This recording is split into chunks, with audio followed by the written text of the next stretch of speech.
என் தேவன் எதை செஞ்சாலும் என் வாழ்க்கையில நன்மைக்கு மட்டும்தான் செய்வார், மகிமைக்காக மட்டும்தான் செய்வார். அதற்கு பெயர் தான் விசுவாசம். நிச்சயமா என் கையில கர்த்தர் ஒப்பு கொடுப்பார், நிச்சயமா என் கையில தருவார், நிச்சயமாய் நான் அதை சுதந்தரித்துக் கொள்வேன். அந்த வாழ்க்கையை தான் நான் வாழ போறேன். அவர் எனக்கு சொன்ன வாழ்க்கையை தான் நான் வாழ போறேன். அந்த நிச்சயம் தான். கிறிஸ்து எனக்கு ஜீவன், சாவி எனக்கு ஆதாயம். இதுதான் விசுவாசிகளுக்குள்ள காணப்படுகிற உச்சக்க. தேவனுடைய தயவு நம்மளை நினைத்திருக்கிறது. அல்லேலூயா. தேவன் நம்மை என்ன செய்திருக்கிறார்? நினைத்திருக்கிறார். நம்மை நினைவு கூறுகிறார், நம்மேல் நினைவா இருக்கிறார். இதற்கு பெயர் தான் தயவு. அல்லேலூயா. அவர் நம்மை என்ன செய்திருக்கிறார்? நினைத்து. யாரும் நம்மை நினைக்காத போது, கண்டுகொள்ளாத போது, புறக்கணித்த போது என்னை நினைத்தவர். எல்லாரும் என்னை புறக்கணித்த போது என்னை நினைத்தவர். அதற்கு பெயர்தான் தயவு. அல்லேலூயா. மிதிப்படுவதற்கு ஏதுவாய் கிடந்த எண்ணெய், இரத்தத்தில் கிடந்த எண்ணெய், பாவத்தில் கிடந்த எண்ணெய். ஆமே ஸ்தோத்திரம். ஒருவரும் கண்டுகொள்ளாமல் கிடந்த எண்ணெய் என்னை பிழைத்திரு என்று சொல்லி தூக்கி எடுத்தது மாத்திரம் அல்லாமல் தூக்கி உயரத்தில் வைத்தார் பாருங்க. அதுதான் அவருடைய தயவு. அல்லேலூயா. அது நம்ம எசேக்கியேல் தீர்க்க தரிசன புத்தகத்தில் வாசிக்க முடியும். தெரிந்தவங்க எடுத்து வைத்துக் கொள்ளுங்கள். இப்ப நீங்க கவனிங்க. அடுத்து நல்ல சமாரியனுடைய உவமையை நாம் வாசிக்கும் போது அங்கேயும் அவர் இரத்தத்தில் கிடந்த அந்த மனிதனை நல்ல சமாரியனாகிய இயேசு அவனை என்ன செய்தார்? சத்திரத்திலே கொண்டு போய் அவனுக்கான எல்லாவற்றையும் செய்து கொடுத்தார். அதற்கு பெயர் தான் கர்த்தரின் தயவு. அல்லேலூயா. தனியே நின்ற நமக்கு, கைவிடப்பட்டு நின்ற நமக்கு, ஸ்தோத்திரம், நீ எனக்கு தேவை என்று சொன்னார் பாருங்க. அதற்கு பேர் தான் தயவு. அல்லேலூயா. இந்த தயவை தான் நாம் என்ன செய்து கொண்டிருக்கிறோம்? ஆராதித்து கொண்டிருக்கிறோம். அல்லேலூயா. புறக்கணிக்காமல் உயர்த்தினார். என்ன செஞ்சாரு? புறக்கணிக்காமல் என்னை அரவணைத்தது மாத்திரமல்ல, புறக்கணிக்கப்பட்ட என்னை உயர்த்தினதும் அவருடைய தயவு. சின்னவனை சிறியவனை புழுதியிலிருந்து எடுத்து குப்பையிலிருந்து உயர்த்தி ராஜாக்களோட மந்திரிகளோட மகிமையான சிங்காசனத்தை சுதந்தரிக்க பண்ணினார் பாருங்க. அங்கதான் அவருடைய தயவு இருக்கிறது. அல்லேலூயா. அதனாலதான் இந்த தயவை வாரம் பேசிக்கிட்டே இருக்கிறேன். இந்த தயவை வாரம் ஆராதித்து கொண்டே இருக்கிறேன். இந்த தயவை குறித்ததான வெளிச்சம் நமக்கு கிடைத்து விட்டால் நம்முடைய ஆராதனை மாறிவிடும். நம்ம இப்படிலாம் என்ன செய்ய மாட்டோம்? ஆராதிக்கவே மாட்டோம். கடைசியா ஒன்று சொல்லி முடிச்சிடுறேன்.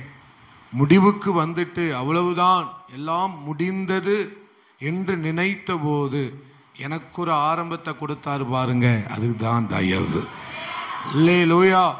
அவ்வளவுதான், வாழ்க்கை முடிந்தது, இனி ஒன்றும் இல்லை, இனி பாதை இல்லை, இனி எங்க செய்வது என்று தெரியவில்லை. அப்படிப்பட்ட நிலைமையில நான் நின்றிருக்கிறேன் அநேக முறை. முடிவு அவ்வளவுதான், இனிமேல் என்னுடைய வாழ்க்கை இப்படித்தான் என்ன செய்ய போகிறது, போகிறது. இதுக்கு ஒரு ஸ்தோத்திரம், இனி ஒரு விடிவு இல்லை. எல்லாம் என்ன செய்தது?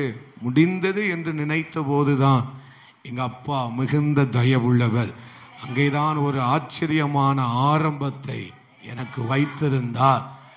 அதுதான் அவருடைய தயவு. எல்லாம் முடிஞ்சதுன்னு நினைக்காதீங்க. உங்களுக்கு ஒரு ஆரம்பத்தை கர்த்தர் வைத்திருக்கிறார். தயவுள்ள தேவன் ஒரு ஆரம்பத்தை என்ன செய்திருக்கிறாங்க? வைத்திருக்கிறார். பக்கத்துல பார்த்து சொல்லுங்க, இந்த முடிவு இல்லை, தேவன் காண்பிக்கிற ஒரு தயவு. ரூத்துடைய வாழ்க்கையில எல்லாம் முடிந்தது என்று நினைத்தோம். ஆனால் அப்பா அங்கதான் ஒரு ஆரம்பத்தையே என்ன செஞ்சிருந்தாங்க? வைத்திருந்தார். அங்கதான் அடிக்கடி அந்த அம்மா சொல்லும் போது சொல்லுகிறார், உம்முடைய தயவு, உம்முடைய கண்களில் எனக்கு என்ன செய்தது? தயவு கிடைத்தது. தயவுள்ளவனுக்கு முடிவு இல்லவே இல்லை. அல்லேலூயா.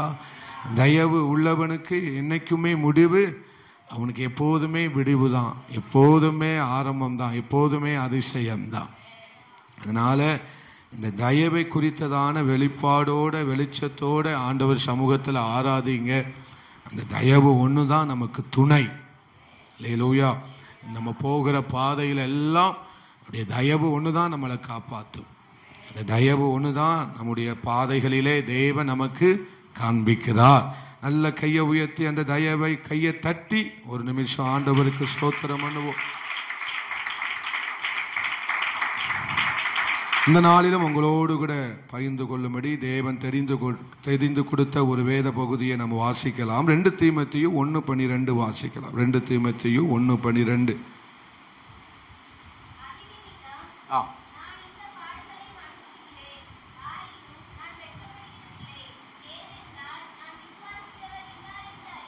ஏனென்றால் நான் விசுவாசிக்கிறவர் இன்னார் என்பதை அறிவேன். நான் அவரிடத்தில் ஒப்பு கொடுத்ததை அவர் அந்நாள் வரைக்கும் காத்துக்கொள்ள வல்லவராய் இருக்கிறார் என்பதை நிச்சயத்தும் இருக்கிறேன். அல்லேலூயா சொல்லுங்க, சொல்லுங்க எல்லாரும். நாம் என்று சொல்லவில்லை. அங்கே பவுல் ஒருமையில சொல்லுகிறார், நான் விசுவாசிக்கிறவர், விசுவாசித்திருக்கிறவர், சொல்லுங்க விசுவாசித்திருக்கிறவர் இன்னார் என்பதை அறிவே. கடைசியா சொல்லுகிறார், நிச்சயத்தும் இருக்கிறேன். என்ன சொல்லுகிறார்? வல்லவராய் இருக்கிறார் என்று சொல்லுங்க. வல்லவராய் இருக்கிறார் என்று நிச்சயத்தும் இருக்கிறேன். அல்லேலூயா. இன்னார் என்பதை அறிந்திருக்கிறேன், அவர் வல்லவராய் இருக்கிறார் என்பதை நிச்சயத்தும் இருக்கிறேன் என்று அந்த வேதத்திலே நாம் வாசிக்கிறோம். அல்லேலூயா.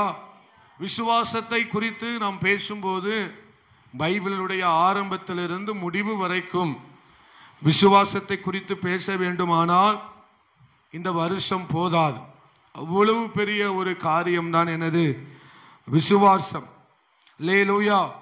அப்போ தேவனை குறித்து நாம் அறிந்திருப்பதற்கு பெயர் தான் விசுவாசம். தேவனை குறித்து நாம் எந்த அளவுக்கு அறிந்து வைத்திருக்கிறோம், தேவனை குறித்து எந்த அளவுக்கு நமக்கு அறிவு இருக்கிறது, இதற்கு பெயர் தான் என்னது? விசுவாசம். விசுவாசத்தை குறித்து அநேக சூத்திரம் நம்ம அந்த சென்டென்ஸ் மேக் பண்ணலாம். நான் உங்களுக்கு சொல்லுகிறேன், தேவனை குறித்ததான அறிவும் தேவனை குறித்ததான ஒரு தெளிவு நமக்கு எந்த அளவுக்கு காணப்படுகிறதோ அந்த அளவுக்கு தான் நம்முடைய வாழ்க்கையில என்ன காணப்படும்? விசுவாசம் காணப்படும். விசுவாசமாய் வாழ்வது, விசுவாசமாய் நடப்பது, விசுவாசத்தோட பார்ப்பது, விசுவாசத்தோட பேசுவது, விசுவாசத்தோடு சிந்திப்பது. ஒரு உற்சாகமா சொல்ல முடிக்கிறீங்களே, விசுவாசத்தோடு சிந்திப்பது. அல்லேலூயா. எதை செய்தாலும் விசுவாசத்தோட இருப்பதுதான் சோத்திரம் ஒரு பிள்ளைக்கு அழகு. அல்லேலூயா. என் சிந்தனையில விசுவாசம், என் வார்த்தையில விசுவாசம், என் நடக்கையில ஒரு விசுவாசம், என்னுடைய எல்லாவற்றிலும் ஒரு விசுவாசம் என்ன செய்ய வேண்டும்? காணப்பட வேண்டுமானால் அந்த அளவுக்கு நாம் தேவனை குறித்து அறிந்திருக்கிற அறிவில வளர வேண்டும்.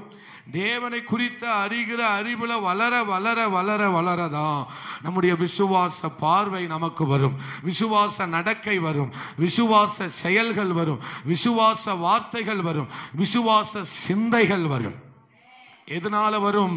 தேவனை குறித்ததான அறிவு. அதுதான் சொல்லுகிறார், நான் விசுவாசித்திருக்கிறவர் இன்னார் என்பதை அறிவேன். நான் அறிந்திருக்கிறேன். நான் விசுவாசித்திருக்கிறவர் இன்னார் என்பதை நான் என்ன செய்திருக்கிறேன்? அறிந்திருக்கிறேன். அவர் வல்லவராய் இருக்கிறார் என்பதையும் நான் நிச்சயத்தும் இருக்கிறேன் என்று சொல்லுகிறார். அல்லேலூயா. பழைய ஏற்பாட்டில் வாசிக்கும் போது அவர் ஒருவரே தேவன், அவரை அல்லாமல் வேறு ஒரு தெய்வம் இல்லவே இல்லை. இதுதான் அவரை குறித்து வைத்திருக்கிற அறிவு. அல்லேலூயா. அவர் ஒருவரே தெய்வம், அவரை அல்லாமல் வேற தேவன் இல்லவே இல்லை. இதற்கு பெயர் தான் விசுவாசம். அல்லேலூயா. அல்லேலூயா.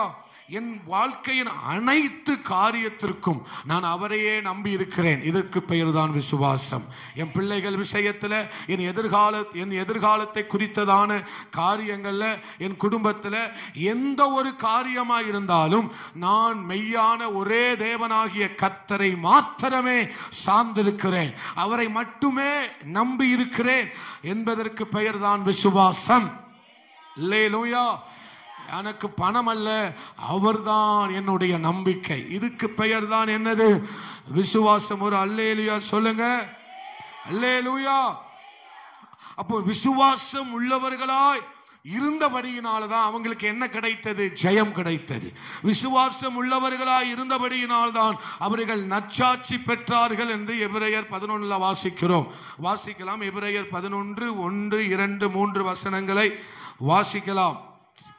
விசுவாசமானது நம்பப்படுகிறவைகளின் உறுதியும் காணப்படாதவைகளின் நிச்சயமுமாயிருக்கிறது.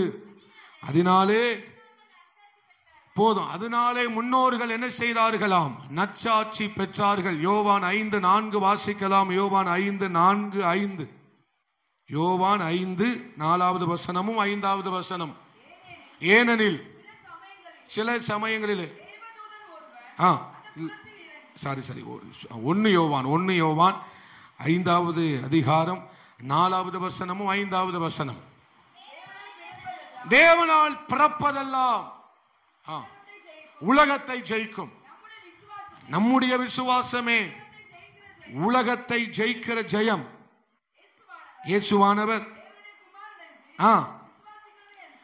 தேசுவானவர் தேவனுடைய குமாரன் என்று விசுவாசிக்கிறவனே அன்றி உலகத்தை ஜெயிக்கிறவன் யார்? அல்லேலூயா. அப்போ விசுவாசம் தான் நமக்கு எதை பெற்று தருகிறது? ஜெயத்தை பெற்று தருகிறது. அல்லேலூயா.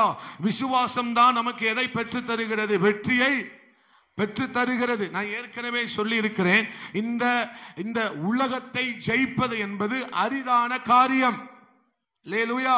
உலகத்தை ஜெயித்தவன், உலகத்தில் உள்ளவைகளை ஜெயித்தவன் யாராவது உண்டா என்று பார்த்தால் யாரும் இல்லை. ஆனால் விசுவாசிக்கிறவன், தேவனால் மறுபடியும் பிறந்தவன் எதை ஜெயிக்கிறான்?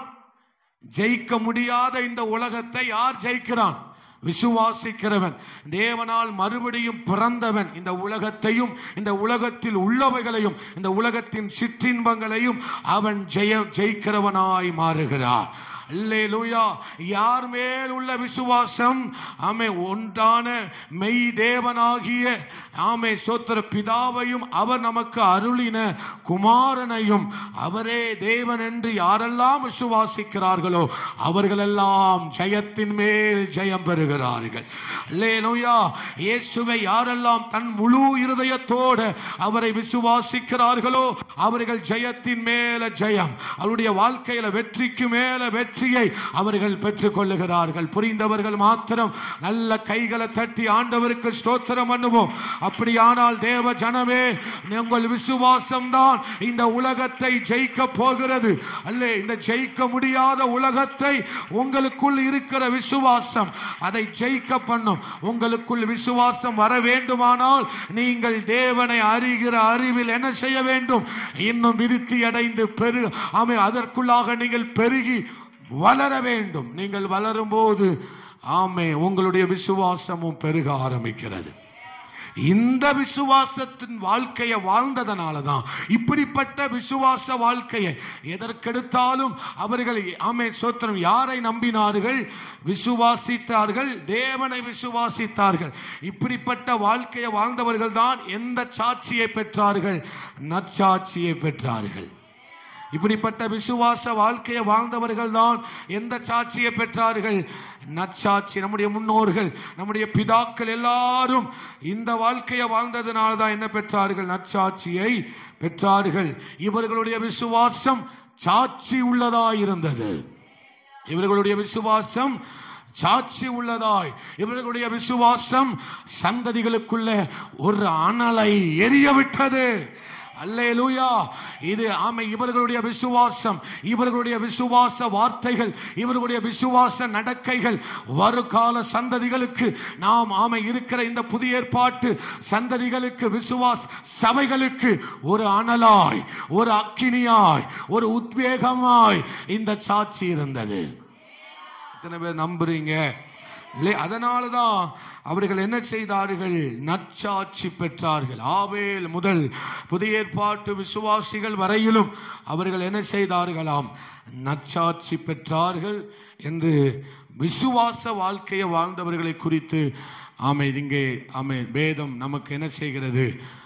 சாட்சி கொடுக்கிறது. ஹல்லேலூயா, ஹல்லேலூயா.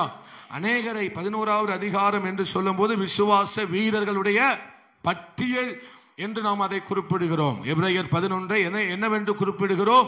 விசுவாச பட்டியல். இந்த பட்டியல்ல தான் ஸ்தோத்திரம் யார் சேர்க்கப்பட்டார்கள்? ஆபேல் முதற்கொண்டு எல்லாரும் இந்த பட்டியல் என்ன செய்தார்கள்?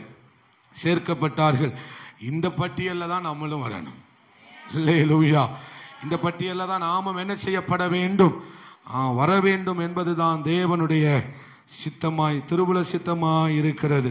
அப்போ நம்முடைய வாழ்க்கையில நாம் விசுவாசம் உள்ளவர்களாய், விசுவாச வீரர்களாய், விசுவாசத்தில் உச்சத்தை தொடுகிறவர்களாய், இப்படிப்பட்ட விசுவாச சோத்திரம் ராட்சஸ்தர்களாய் நாம் மாற வேண்டுமானால் நாம் என்ன செய்ய வேண்டும்? அவரை அறிகிற அறிவில் நம்ம என்ன செய்ய வேண்டும்? இன்னும் அதிகமாய்.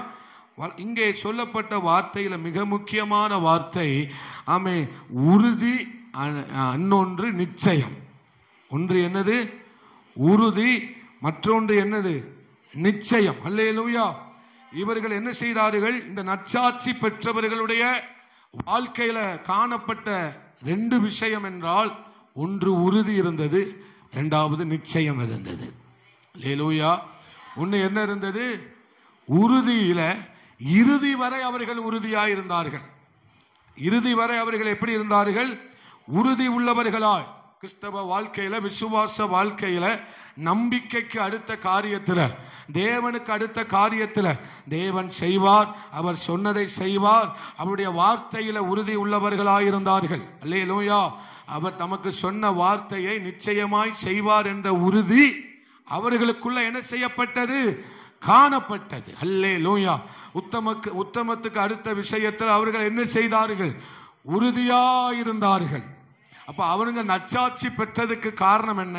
ஒன்று உறுதி, இன்னொன்று நிச்சயம். அல்லேலூயா. நிச்சயமாய் தேவன் ஸ்தோத்திரம் என்ன செய்வார்? அதை செய்ய வல்லவராய் இருக்கிறார். அல்லேலூயா. நீ நம்புகிறது நிச்சயம் வரும் என்று சொல்லி அவர் என்ன செய்தார்கள்? காணப்படாதவைகளின் மேல நிச்சயத்தோடு எதிர்பார்த்து கொண்டிருந்தார்கள். நாமும் நிச்சயத்தோடு எதிர்பார்த்து கொண்டிருக்கிறோம். எதை? அவருடைய வருகையை. அல்லேலூயா. அது நிச்சயத்தோடு நாம் என்ன செய்து கொண்டிருக்கிறோம்? எதிர்பார்த்து கொண்டிருக்கிறோம். அதுதான் நிச்சயத்தை குறிக்கிறது. அல்லேலூயா. அப்படிப்பட்ட ஒரு சிலரை வேதாகமத்தில் அநேகரை நாம் எடுத்து காண்பிக்கலாம். இங்க எபிரேயர் 11 வாசிக்கும் போது அநேகர் அங்க சொல்லப்பட்டிருக்கிறது. ஆனால் ஒரு சிலரை மாத்திரம் அவர்கள் எப்படி உறுதி உள்ளவர்களாய் இருந்தார்கள், எப்படி நிச்சயம் உள்ளவர்களாய் இருந்தார்கள் என்பதை உங்களுக்கு காட்டி கொடுக்க விரும்புகிறேன். ஆதியாகமம் 21வது அதிகாரத்தில், ஆதியாகமம் 21 அதனுடைய 1வது அதிகாரத்தை வாசிக்கலாம். சொல்லி இருந்தபடி சாராள் பேரிலே, ஆதியாகமம் 21 தானே? 22 வாசிங்க சார். இந்த காரியங்கள் நடந்த பின்பு தேவன் ஆபிரகாமை சோதித்தார். எப்படி எனில், ஆபிரகாமே என்றார், அவன் இதோ அடியேன் என்றான். அல்லேலூயா. அந்த சம்பவம் நமக்கு எல்லாருக்கும் தெரிஞ்சதுனால நான் அதை வாசிக்க வேண்டாம் என்று நினைக்கிறேன். அல்லேலூயா. ஆபிரகாமினுடைய ஆரம்பம். இப்போ 22வது அதிகாரத்தினுடைய உச்சத்தை பார்க்க முடியும். 12வது அதிகாரத்தில் அவர் ஆபிரகாமை என்ன செய்கிறார்? உன் ஜனத்தை, உன் இனத்தை எல்லாவற்றையும் விட்டு விட்டு என்ன செய், வா என்று அழைக்கிறார். நான் உன்னை பெரிய ஜாதி ஆக்குவேன் என்று, உன்னை ஆசீர்வதித்து உன் பெயரை பெருமைப்படுத்துவேன், நான் காண்பிக்கிற தேசத்துக்கு நீ என்ன செய், போ என்று அழைக்கிறார். இது ஆபிரகாமினுடைய விசுவாசத்தினுடைய ஆரம்பம். அல்லேலூயா. இந்த விசுவாசத்தின் ஆரம்பம் போக போக போக போக வளர்ந்து கொண்டே இருக்கிறது. தேவன் அந்த விசுவாசத்தை ஆபிரகாமுக்குள்ள என்ன செய்து கொண்டிருக்கிறார்? வளர விட்டு கொண்டே இருக்கிறார். அந்த விசுவாசத்தை பற்ற வைத்தார். 12வது அதிகாரத்தில் ஆபிரகாமுக்குள்ள விசுவாசத்தை பற்ற வைத்த ஆண்டவர் போக போக போக அந்த விசுவாசம் ஆபிரகாமுக்குள்ள பற்றி எரிகிறதை பார்க்க முடியும். அல்லேலூயா. இந்த 22வது அதிகாரத்தில் அததான் நம்ம வாசிக்கிறோம். ஆபிரகாமுக்குள்ள பற்றி எரிந்த ஒரு விசுவாசம், ஆபிரகாமுக்குள்ள உச்சக்கட்ட நிலைமையில் இருந்த ஒரு விசுவாசம். உங்களுக்கு இப்படிலாம் நீங்க அல்லேலூயா சொல்லக்கூடாது. அல்லேலூயா. வாய் இருக்கிறவங்க ஒரு மாத்திரம் அல்லேலூயா சொல்லுங்க. இப்படி முதல்ல சொல்லி இருந்தா ரொம்ப நல்லா இருந்திருக்கும். ஆரம்பத்தில் பற்ற வைக்கப்பட்ட அந்த விசுவாச தணல், அந்த அன்பின் தணல், அந்த அக்கினி 22வது அதிகாரத்தில் அது கொழுந்து விட்டு எரிகிறதை தான் விசுவாசத்தினுடைய உச்சக்கட்ட நிலைமையை, விசுவாசத்தில் அவர் அனல் உள்ளவராய் இருக்கிறார் என்பதை நமக்கு காட்டி தருகிறது. அல்லேலூயா. இந்த விசுவாச பயணத்தில் தான் ஆண்டவர் ஒரு காரியத்தை 17வது அதிகாரத்தில் முதல் வசனத்தில் சொல்லுகிறார். நீ எனக்கு முன்பாக நடந்து கொண்டு உத்தமனாயிரு. இந்த விசுவாச வாழ்க்கையில, இந்த விசுவாச பாதையில, இந்த விசுவாச பயணத்தில் ஸ்தோத்திரம், தேவன் காண்பிக்கிற இந்த விசுவாச பாதையில அவர் எதிர்பார்த்தது என்னது? உத்தமத்தில் உறுதியாய் இருக்க வேண்டும். அல்லேலூயா. எதுல உறுதியாய் இருக்க வேண்டும்? உத்தமத்துல உறுதியா இருக்க வேண்டும் என்று அவர் விரும்பினார். ஆபிரகாம் அதான் சொன்னாரு, நீ பயணிக்கிற பாதை விசுவாச பாதை, நீ போகிற பாதை விசுவாச பாதை. அல்லேலூயா. அதனால இந்த பாதையில நான் உன்னை எந்த உறுதியை பார்க்க விரும்புறேன் அப்படின்னா, உத்தமத்துல உறுதியா இருக்கிறதை நான் விரும்புகிறேன். உத்தமத்தில் எப்படி இருக்க வேண்டும்? உறுதியா இருக்க வேண்டும் என்பதை நான் விரும்புகிறேன். இந்த உலகத்துக்கு அடுத்த விஷயத்தில் நாம் எப்படி இருக்க வேண்டும்? உண்மை உள்ளவர்களாய் உத்தமமாய் இருக்க வேண்டும் என்று கர்த்தர் விரும்புகிறார்.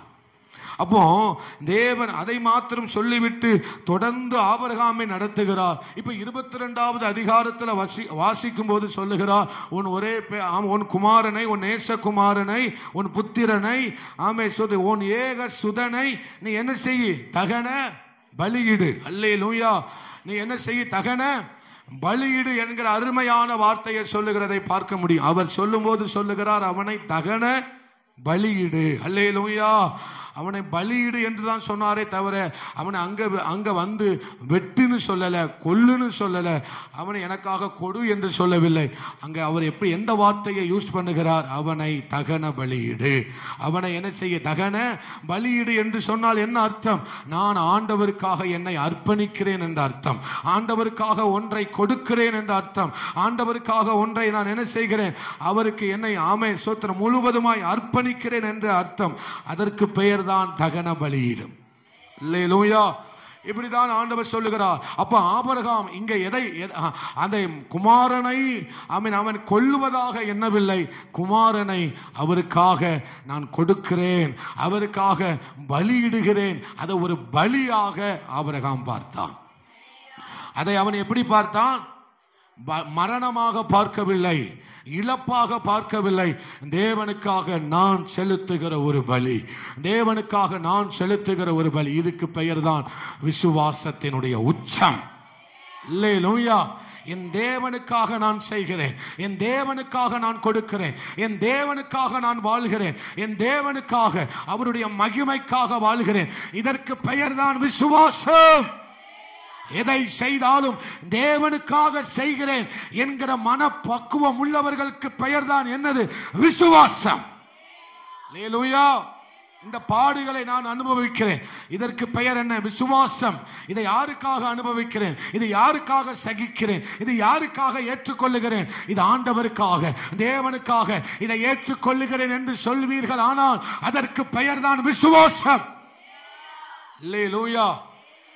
இதுல நான் இந்த விஷயத்துல, இந்த உத்தமத்துக்கு அடுத்த விஷயத்துல நான் இறுதி வரை உறுதியாய் நிற்பேன். இதுக்கு பேர் தான் விசுவாசம்.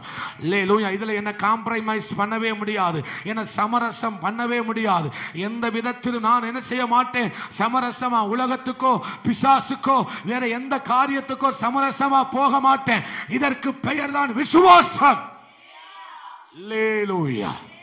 தேவனை விட்டு கொடுக்காத ஒரு வாழ்க்கை, இதற்கு பெயர் தான் விசுவாசம். அவரை தவிர எனக்கு எது பெருசு கிடையாது, அதற்கு பெயர் தான் விசுவாசம். அவரை தவிர, அவரை விட எனக்கு எதுவும் முக்கியமில்லை, இதற்கு பெயர் தான் விசுவாசம். அல்லேலூயா.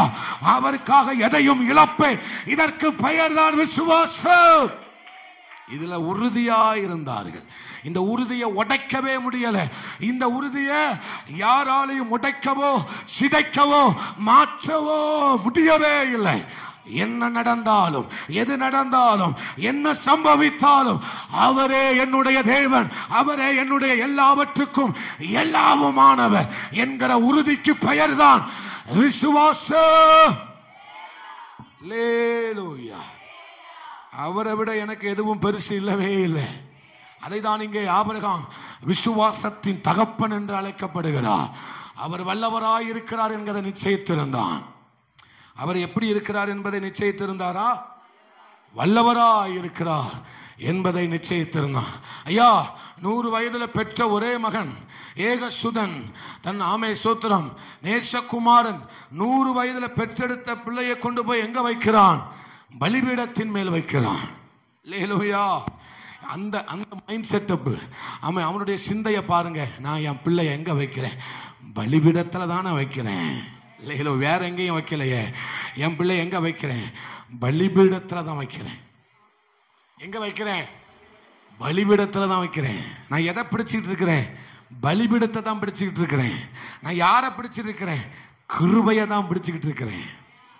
அந்த எண்ணம் வந்துட்டா போதும். அல்லேலூயா. யா, நீ வேற என்னையோ பிடிச்சுக்கிட்டு இருக்கல, நான் கிருபாசன தண்டையை பிடித்து கொண்டு இருக்கிறேன். அல்லேலூயா. என் பிள்ளைய நான் எங்க மேல வச்சிருக்கிறேன்? தேவன் வந்து இறங்குகிற, தேவனுடைய அக்கினி இறங்குகிற, தேவனுடைய மகத்துவம் நிறைந்திருக்கிற அந்த பலிபீடத்தில் மேல தானப்பா என் பிள்ளைய வைக்கிறேன். எதுவும் நடக்க விடுவாரா ஆண்டவர்? எதுவும் நடக்க விடமாட்டா, எதுவும் சம்பவிக்க விடமாட்டா. அல்லேலூயா. யாரையும் கை போட விடமாட்டா. ஆபிரகாமே, பிள்ளை மேல கைய போடாத, பிள்ளை மேல கைய போடாத. பலிபீடத்தின் மேல இருக்கிற ஆமே, அதன் மேல எவனும் கை போட விடமாட்டா, யாரும் கை போட விடமாட்டா. நீ பலிபீடத்தில் உன்னை வைத்து விடு, ஒப்பு கொடுத்து விடு, ஜீவ பலியாய் உன்னை ஒப்பு கொடுத்து விடு. ஒருவனும் உன்னை தொட விட மாட்டார் ஆண்டவர். அல்லேலூயா. அங்க ஆண்டவர் என்ன சொல்றாரு? பிள்ளை ஆண்டான் மேல் உன் கையே. அல்லேலூயா. அதோ அடியேன் பிள்ளை ஆண்டான் மேல் உன் கையே போடாத. வாம் பிள்ளைன்னு சொல்லல, பொதுவா என்ன சொல்றாரு? ஏன்னா பலிபீடத்தின் மேல வச்சுட்டா இனி யார் பிள்ளை? அது அவர் பிள்ளை. அல்லேலூயா. நான் அடிக்கடி சொல்வேன், பலிபீடத்தின் மேல வச்சிட்டா இனி அவருடைய தீர்க்கதரிசி, பலிபீடத்தின் மேல வச்சிட்டா இனி அவனுடைய ஊழியக்காரன், பலிபீடத்தின் மேல வச்சிட்டா இனி அவருடைய அப்போஸ்தலன், அவன் பலிபீடத்தின் மேல வச்சிட்டா இனி அவருடைய சுவிசேஷகன், பலிபீடத்தின் மேல வச்சிட்டா இனி அவருடைய நேசகுமாரன். அவன் அவளா இருந்தாலும் சரி, அவனா இருந்தாலும் சரி, இனி யாருடையவன்? அவனுடையவன். ஜீவ பலியா கொடுத்துட்டீங்க, நீங்க யாருடையவர்கள்? அவருடையவர்கள். அதுக்கு பேர் தான் விசுவாசம். நான் என் பிள்ளைய கொலை செய்யல, பலியா கொடுக்கிறேன். அல்லேலூயா. அப்போ பலிபீடத்தின் மேல் வைக்கப்பட்ட யாரு ஒன்றையும் தொடவிட மாட்டா. அப்ப இந்த அளவுக்கு உறுதியும் இந்த அளவுக்கு நிச்சயமும் நாமே ஆபிரகாமுக்குள்ள வருவதற்கு காரணம் என்ன? தேவன் நடத்தின பாதை, தேவன் நடத்தின விசுவாச பாதையினாலதான் இந்த அளவுக்கு ஆபிரகாமுக்குள்ள உறுதியும் இந்த அளவுக்கு ஆபிரகாமுக்குள்ள ஒரு நிச்சயமும் இருந்தது. என்ன இருந்தது?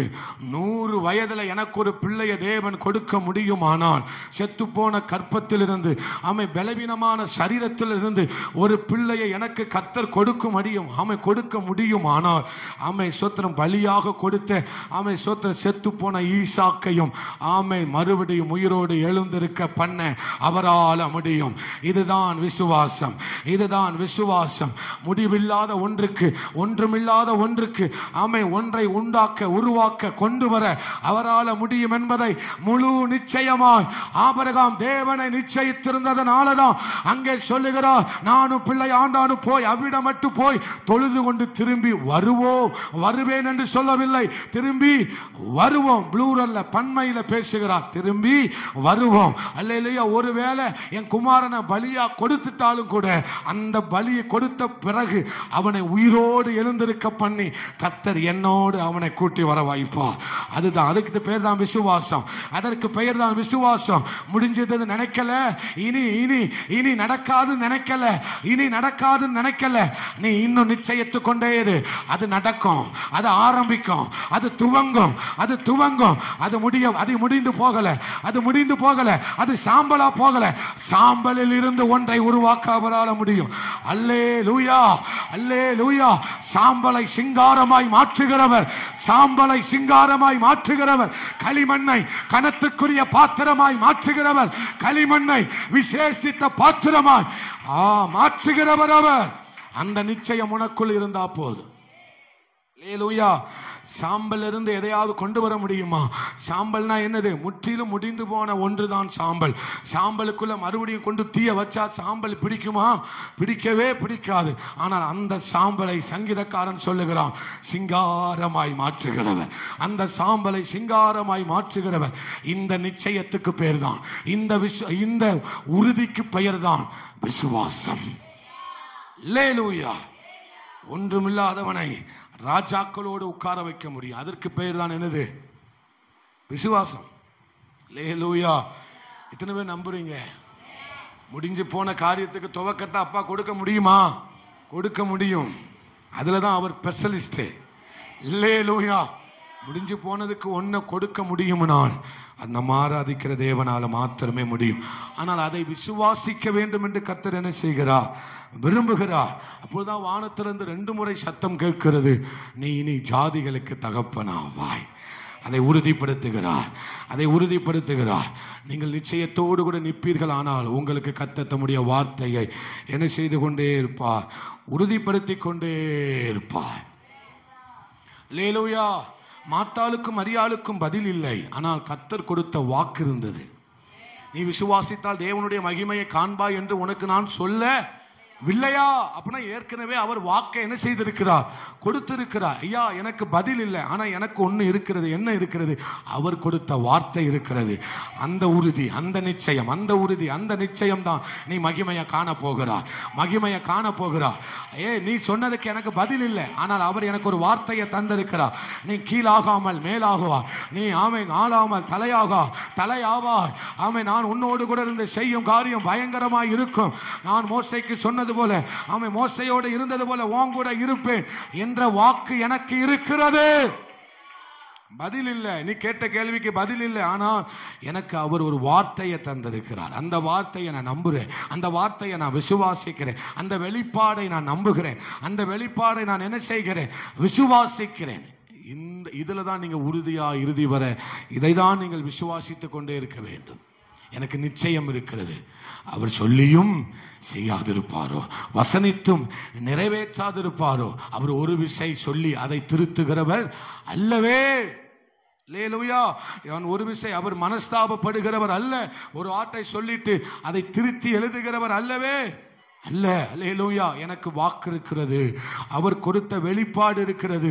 நான் ஜெபிக்கும் போது, நான் ஆராதிக்கும் போது, நான் கர்த்தருடைய வார்த்தையை கேட்கும் போது, நான் ஆமே சோத்திரம் அவரை ஆமேன் ஆராதித்துக் கொண்டிருந்த போது எனக்கு சொன்ன ஒரு வாக்கு இருக்கிறது. அந்த வார்த்தையை நான் நம்புவேன், அந்த வார்த்தையை நான் விசுவாசிப்பேன். அது இன்னைக்கு வெளிப்படாமல் இருக்கலாம், ஆனால் அது வெளிப்படும் போது அது மிகுந்த மகிமையை எனக்கு கொண்டு வரும், பெரிதான மகிமையை எனக்கு கொண்டு வரும். இதற்கு பெயர் தான் விசுவாசம்.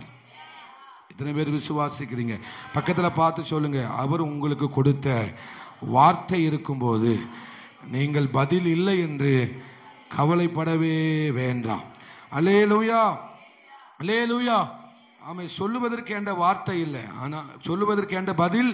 அதையும் பக்கத்துல பார்த்து சொல்லுங்க, சொல்லுவதற்கு என்ற பதில் இல்லை, ஆனால் நான் ஜெயம் கொள்ளுவதற்கு, மகிமை அடைவதற்கு அவருடைய வார்த்தை இருக்கிறது. பதில் இல்லை, ஆனா அவர் வார்த்தை இருக்கு. அல்லேலூயா. சொல்லதற்கு பதில் இல்லை, மாத்தாளுக்கும் மரியாளுக்கும் சொல்லுவதற்கு பதில் இல்லை, ஆனால் நாங்கள் ஜெயம் கொள்ளுவதற்கு அவருடைய வார்த்தை இருக்கிறது. அவர் எனக்கு வார்த்தையை தந்திருக்கிறார். அதை நம்பணும், அதை தான் நம்பணும். அதன் மேல உங்க விசுவாசம் இருக்கணும்.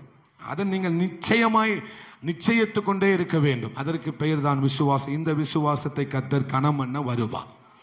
இந்த விசுவாசத்தை கர்த்தர் கனம் பண்ண அவர் மேல அவரை நம்பி உறுதியா நிற்கிறவங்களையும் அவர் சொல்லி இருக்கிறார், அந்த வெளிப்பாடு சொல்லி இருக்கிறார் என்று சொல்லி நிச்சயித்து கொண்டு இருக்கிறவர்களையும் கனம் பண்ண அவர் வருவார். விசுவாசிக்கிறவங்களை கனம் பண்ண வருவார். அவரை நம்புகிறவர்களை கனம் பண்ண அவர் வருவார். அல்லேலூயா. அப்படி விட்டுட்டு போக மாட்டார், அவர் வருவார். விசுவாசிகளை வெட்கப்படுத்தவே விடவே மாட்டார். விசுவாசிக்கிறவனை வெட்கப்படுத்த விடவே மாட்டார். அதுக்கடுத்து நம்ம வாசிக்கிறோம். ஆமே ஸ்தோத்திரம். என்னாகமத்தை எடுத்துக்கொள்ளலாம். என்னாகம் அதனுடைய 13வது அதிகாரம் 30-31 வாசிங்க. மோசேக்கு முன்பாக ஜனங்களை அமர்த்தி உடனே போய் என்ன சொல்றாருங்க? உடனே போய் என்ன செய்வோம்? விசுவாசிக்கிறவனுக்கு வருகிற வார்த்தையை பாருங்க. எப்படி போவோம்? உடனே சொல்லுங்க, இப்படி சொடக்கு போட்டு சொல்லுங்க, உடனே போவோம். அல்லேலூயா. விசுவாசிக்கிறவன் பேசுற வார்த்தை இப்படிதான் இருக்கும். ஏன் இவ்வளவு சோகமா இருக்கீங்களா என்ன? அல்லேலூயா. விசுவாசிக்கிறவன் வார்த்தை இது. விசுவாசிக்கிறவன் வாழ்க்கையை பார்த்தோம், எதை வேண்டுமானாலும் கொடுத்துருவான். அல்லேலூயா. விசுவாசிக்கிறவனுக்கு அவரை தவிர வேற எதுவும் பெருசு கிடையாது. அதுதான் விசுவாசி. அல்லேலூயா. பிள்ளைலாம் எனக்கு பெருசு கிடையாது, எனக்கு அவர் தான் பெருசு. இது எனக்கு பெருசு கிடையாது. எனக்கு இதே மாதிரி 1000 பிள்ளைய தருவார், இல்ல அந்த பிள்ளைய எனக்கு உயிரோடு எழுப்பி தருவார். அதுக்கு பேரு விசுவாசம். இப்போ இவ விசுவாச வார்த்தையை பார்க்கிறோம். காலேபும் யோசுவாவும் என்ன சொல்றாங்க? உடனே. வாசிங்க, தொடர்ந்து வாசிங்க. என்னாச்சு? நாம் அதை என்ன செய்யலாம்? எளிதாய் ஜெயித்துக் கொள்ளலாம். அல்லேலூயா. விசுவாசிக்கிறவனுக்குள்ள வருகிறது எல்லாமே எளிது. யாரை விசுவாசித்ததுனால இந்த வார்த்தை வந்தது? தேவனை விசுவாசித்ததுனால இந்த வார்த்தை வந்தது. எளிதாய் ஜெயித்துக் கொள்ளலாம் என்று சொன்னால் அவன் என்ன சொல்ல வாரான்? நிச்சயமா அவன் நம்மளை கையில கொடுப்பார். அந்த தேசத்தை கையில சுதந்திரிப்பார் என்று சொன்னால் என்ன அர்த்தம்? அந்த தேசத்தை கையில என் கையில கர்த்தர் நிச்சயமா கொடுப்பார். சந்தோஷமே இல்லையே, நிச்சயமா என் கையில கொடுப்பார். அதுதான் சுதந்திரம். அதற்கு பெயர் தான் சுதந்திரம். அல்லே, நான் எதிர்பார்த்திருக்கிறேன். அவர் எனக்கு சொன்னதை நிச்சயமா என் கையில கர்த்தர் ஒப்பு கொடுப்பார். நிச்சயமா என் கையில தருவார். நிச்சயமாய் நான் அதை சுதந்திரித்துக் கொள்வேன். அந்த வாழ்க்கையை தான் நான் வாழ போறேன். அவர் எனக்கு சொன்ன வாழ்க்கையை தான் நான் வாழ போறேன். அந்த நிச்சயம் தான் விசுவாசம். தேவ பிள்ளையே, அருமையான தாயாரே, தகப்பனே, உன் பிள்ளை தேவன் சொன்னதை மாதிரி வாழ போறான். உன் பிள்ளை தேவன் சொன்னதை மாதிரி வாழ போறான். அந்த நிச்சயத்தோடு அவரை துதித்துக் கொண்டே இரு. அவர் சொன்னது போலவே இந்த ஊழியம், இந்த சபை, இந்த ஜனம், இந்த பிள்ளைகள் வாழ போகிறார்கள். நல்ல கையை தட்டி ஆண்டவருக்கு ஸ்தோத்திரம். அல்லேலூயா. என்ன நிச்சயம்? ஆமென். அந்த தேசத்தை, அந்த பெரிய நல்ல தேசத்தை அவர் என்ன சொல்றாரு? நாம் பார்த்து வந்த தேசம் மகா நல்ல தேசம். நிச்சயமா அவர் சொல்லி இருக்கிறாரு. சொன்னதை நிச்சயம் நிறைவேற்றுவார். அட போங்கப்பா கை. ஓ ஹல்லே. விசுவாசத்தோட கேளு. ஓ ரிபல் கமலகதுரபலபா உடபல் கமனகதரபலபா. சொன்னதை நிச்சயம், சொன்னதை நிச்சயம் செய்வார். நாங்கள் பார்த்து வந்த தேசம் மகா நல்ல தேசம். உடனே போய் எளிதாய் சுதந்திரித்துக் கொள்ளுவோம். அல்லேலூயா. இதுக்கு பேர் தான் விசுவாசம். எனக்கு என் பிள்ளை இப்படிதான் வாழ்வேன்னு என்கிட்ட சொன்னாரு. என் மகன் இப்படித்தான் வாழ்வான். இந்த வார்த்தையின்படி உன் பிள்ளைய நான் வாழ வப்பேன்னு எனக்கு ஒரு வார்த்தையை சொன்னாரு. நிச்சயமா அதை செய்வாரு. நிச்சயமா அதுல ஒரு எழுத்து உறுப்பு கூட மாறாது. அப்படியே அலங்கரித்து வாழ வைப்பார். அந்த நிச்சயம் உனக்கு இருக்கா? அந்த நிச்சயம் உனக்கு இருக்கா மகனே? அப்படித்தான் நீ வாழ போற. அந்த நிச்சயம் இருந்ததுனாலதான் யோசுவாவும் காலேபும் சொல்றாங்க, எளிதாய் சுதந்திரித்துக் கொள்ளலாம், உடனே போய் சுதந்திரித்துக் கொள்ளலாம், கால தாமதம் பண்ண வேண்டாம், அசதியா இருக்க வேண்டாம், லேட் பண்ணாதீங்க, வாங்க உடனே போவோம், உடனே போவோம். விசுவாசிக்கிறவனுக்குள்ள இருந்த ஆவி வேற ஆவி, அது விசுவாசத்தின் ஆவி. ஹல்லேலூயா. என் தாசனாகிய காலேப் அவன் வேற ஆவி உடையவனாக இருக்கிறபடினாலே இந்த கர்த்தர் வேதத்தில் என்ன செய்திருக்கிறார், சொல்லி வைத்திருக்கிறார். ஹல்லேலூயா. இப்ப இவங்க கலகம் பண்றாங்க. அந்த வசனத்தை வாசிங்க 14 மற்றவர்கள் எல்லாரும் என்ன செய்கிறாங்க? 9 வாசிங்க. 14:9. யாருக்கு விரோதமாய்? கர்த்தருக்கு விரோதமாய் மாத்திரம்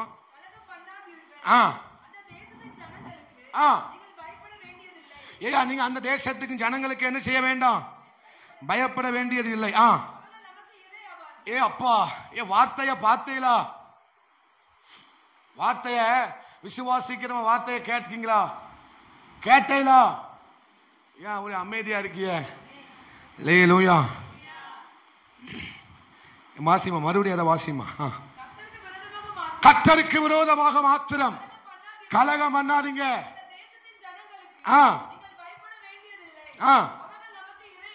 இறையாவார்கள். ஓ, காத்தருங்க நிழல் அவர்களை விட்டு விலகி போயிற்று. அல்லேலூயா. நம்ம பேச வேண்டியது இப்படித்தான் பேசணும். இப்படி பேசுற நம்ம தான் என்ன செஞ்சுட்டு இருக்கிறோம்? அழுதுகிட்டு புலம்பிக்கிட்டு இருக்கோம். ஏன் இவர்கள் இப்படி பேசினாங்க? ஏன் விரோதமா கலகம் பண்ணாதீங்கன்னு ஏன் அவங்க சொல்லுவதற்கு காரணம் என்ன? 32 33 வாசிங்க. 13 32 33. நாங்கள் போய் சுற்றி பார்த்து வந்த தேசம், அந்த தேசம் பட்சிக்கிற தேசம். யாரு பட்சிக்கிற தேசம் சொல்றாங்க? மிகவும் பெரிய ஆட்கள் சொல்றாங்க. ராட்சச பிரவி கண்டோம். எப்படி இருக்கிறாங்களா? வெட்டுக்கிளிய போல இருக்கிறோம்.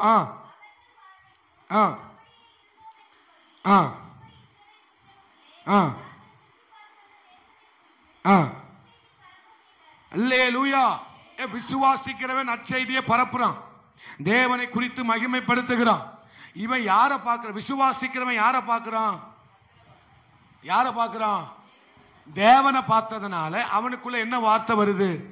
தேவனை பார்த்தா வார்த்தை மாறும், பிரச்சனையை பார்த்தா வார்த்தை இப்படிதான் இருக்கும். அல்லேலூயா. நம்ம தேவனை பார்க்கணும், ஜெபத்துல பார்க்கணும், ஆராதனை வழியா பார்க்கணும். எப்படி பார்த்தான்? ஆபிரகாம் எப்படி பார்த்தார்? அவர் வல்லவர் என்பதை பார்த்தார். அல்லேலூயா. வல்லவர் என்பதை பவுல் என்ன சொல்றார்? அவர் வல்லவராய் இருக்கிறார் என்பதை நிச்சயித்திருக்கிறேன் சொன்னாரா? நிச்சயித்திருக்கிறேன் சொன்னாரா? அப்போ விசுவாசிக்கிறவன் தேவனை பார்க்கிறான். விசுவாசிக்காதவன் யாரை பார்க்கான்? விசுவாசிக்காதவன் யாரை பார்க்கான்? சுற்றி இருக்கிற சூழ்நிலைமையை பார்க்கிறான். அல்லேலூயா. நீங்க ஜெபிக்கும் போது, நீங்கள் விசுவாசிக்கும் போது பிரச்சனை உங்களுக்கு எப்படிதான் பிரச்சனை? நீங்கள் ஜெபிக்காத போது, விசுவாசிக்காத போது, தேவனோடு கூட ஐக்கியமா இருக்காத போது, இந்த சோத்திரம், இந்த சின்ன பிரச்சனை நமக்கு எப்படி தெரியும்? ஆட்டுக்குட்டி நமக்கு எப்படி தெரியும்? சிங்க மாதிரி தெரியும். பக்கத்துல பார்த்து சொல்லுங்க. பெர்லின் ஆட்டுக்குட்டி எப்படி தெரியும்? எப்போ தெரியும்? நீங்க ஜெபிக்காம விசுவாசிக்காம ஏனோ தானோ அதெல்லாம் சொல்ல வேண்டாம். ஏனோ தானோன்னு வந்துட்டு போனா எப்படி தெரியும்? ஆட்டுக்குட்டி கூட அம்மா சிங்கம் வந்திருக்கு, 2 சிங்கம் வந்திருக்கு, 3 சிங்கம் வந்திருக்கு. அல்லேலூயா. இருட்ட பார்த்தா கூட யாரோ பியாய் நிக்கிற மாதிரி தெரியும். அவங்க கண்ணுக்கு பியாய் நல்லா என்ன செய்யும்? அங்க போய் பார்த்தா துணி அங்க ஆடிட்டு கிடக்கும். அல்லேலூயா. பக்கத்துல போய் பார்த்தா தான் தெரியும், அங்க அவரை 2-3 ஆட்டுக்குட்டி நின்றுகிட்டு இருக்கும். இவங்க ஆட்டுக்குட்டிய பார்த்துட்டு அங்க என்னமோ நிக்கி, அங்க என்னமோ என்ன பார்த்துக்கிட்டே நிக்கி. அல்லேலூயா. ஆனா விசுவாசிக்கிறவனுக்கு கோலியாத்த பார்த்தா கூட விருத்த சேதனம் இல்லாத இவன் எம்மாத்திரம் விருத்த சேதனம். நல்ல கையை தட்டி ஆண்டவருக்கு அல்லேலூயா. சவுலுக்கு தான் கோலியாத்து பெருசா தெரியும், தாவீதுக்கு தெரியாது. தாவீது பார்வை வேற. முத சொன்ன வாழ்க்கை, இரண்டாவது வார்த்தை, இப்ப பார்வை. அல்லேலூயா. ஜெபிக்கிறவனும் விசுவாசிக்கிறவனும் ஜெபிச்சாதான் ஆண்டவர் அறிகிற அறிவில வளர முடியும். ஆண்டவர் அறிகிற அறிவில வளர்ந்தாதான் விசுவாசத்துல வளர முடியும். அல்லேலூயா. விசுவாசம் வளர வளர வளர வளர வாழ்க்கை மாறும், வார்த்தைகள் மாறும், பார்வை மாறும், சிந்தனைகள் மாறும். இப்ப இவன் எதை பார்க்கிறான்? கோலியாத்தை சவுல் பார்க்கிறதும் சவுலினுடைய படை வீரர்கள் கோலியாத்தை பார்க்கிறதும் வித்தியாசமா இருந்தது. ஆனால் தாவீது பார்த்தது வித்தியாசம். அல்லேலூயா. இங்க காலேபும் யோசுவாவும் பார்த்தது டிஃபரண்ட். இவன் ராட்சசங்க, இவங்க சொல்றாங்க நம் தேவன் வல்லமை உள்ளவர். அல்லேலூயா. அப்ப விசுவாசிக்கிறவன் யாரை பத்தி பேசுவான்? தேவனை பத்தி பேசுவான். விசுவாசிக்கிறவன் பிரச்சனையை பத்தி பேச மாட்டான், பிரச்சனையின் இடத்தில் தேவனை பத்தி பேசுவான். அல்லேலூயா. தேவனை பற்றி பேசுகிறவன் பெயர் தான் விசுவாசி. அவன் தான் விசுவாச வீரன்.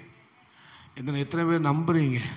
அதனாலதான் இவங்க சொல்றாங்க தேவனுக்கு விரோதமா என்ன செய்யாதீங்க, கலகம் பண்ணாதீங்க. அவங்கள பெருசா பேசி ஆண்டவரை சின்னமா ஆக்காதீங்கப்பா. அவர் வல்லவர், அவர் உன்னதர், அவர் பெரியவர், அவர் சகலத்தையும் செய்கிறவர்.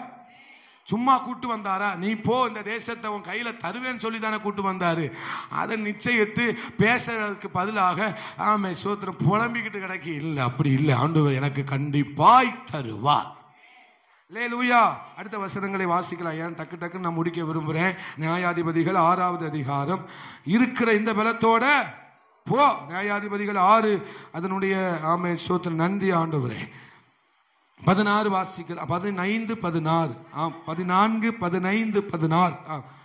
அப்பொழுது கர்த்தர் அவனை நோக்கி பார்த்து, உனக்கு இருக்கிற இந்த பலத்தோட போ.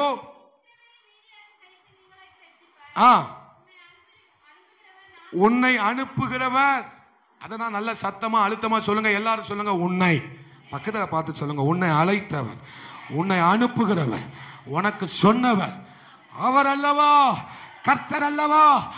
தேவன் அல்லவா? அல்லேலூயா. எப்போது நம்ம நினைச்சுக்கிடணும், என்னை ஆமென் அழைத்தவர் அவர், என்னை தெரிந்து கொண்டவர் அவர், எனக்கு பிள்ளையை கொடுத்தவர் அவர், இந்த குடும்பத்தை கொடுத்தவர் அவர், இந்த படிப்பை கொடுத்தவர் அவர், எனக்கு இதெல்லாம் கொடுத்தவர் அவர் தான். அவர் என்னை வாழ வைப்பார், அவர் என்னை ஜெயிக்க வைப்பார், அவர் என்னை உயர்த்து. அல்லேலூயா. அவர் என்ன செய்வாரு? அப்போ அனுப்புகிற ஆண்டவரை எங்க சொல்றாரு? அனுப்புகிறது இந்த நிச்சயத்தோட போ. எந்த நிச்சயத்தோட போ? என்ன அனுப்புறது அவரு, என்ன அனுப்புறது அவரு. எனக்கு முன்னால எது வந்தாலும் அவர் தான் பார்ப்பாரு. எனக்கு முன்னால வந்து அவர் யுத்தம் பண்ணுவார்.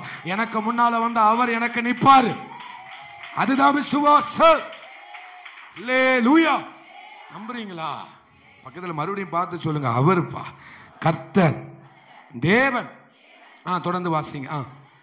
அவர் அதற்கு அவர் என் ஆண்டவனே எதனால ரட்சிப்பேன்?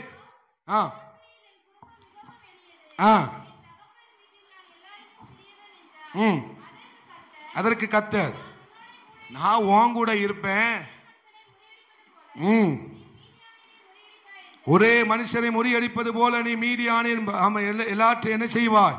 அவங்க மீதியானியர்கள் எப்படிப்பட்டவர்கள் என்று நம்ம வாசிக்கும் போது 3வது வசனத்தை வாசிங்க.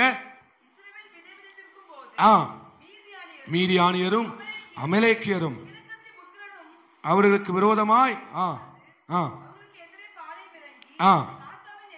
5 வாசிங்க.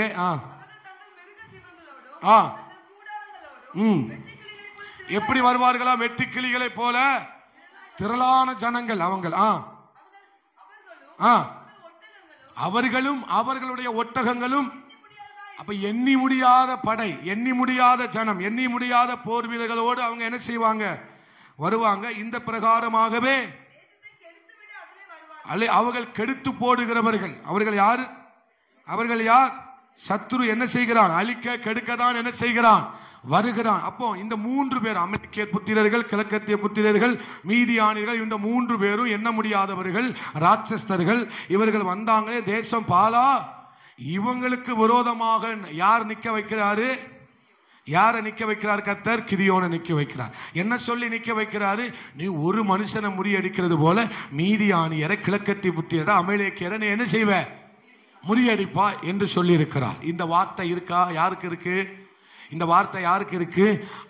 கிதியோனுக்கு இந்த வார்த்தை இருந்தாலும் கூட கிதியோனை கர்த்தர் விசுவாசத்துல வளர்க்கிறார். வார்த்தை இருக்கு, ஆனா விசுவாசத்துல யார் இன்னும் வளரல.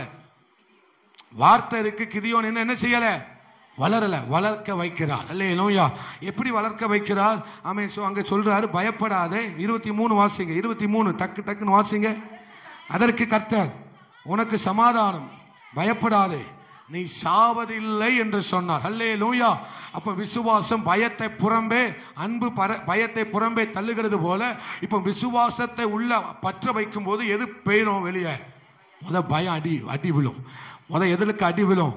பயமற்று போகும். அல்லேலூயா. சொல்லுங்க, பயமற்று போகும், அச்சம் இல்லாமல் போகும்.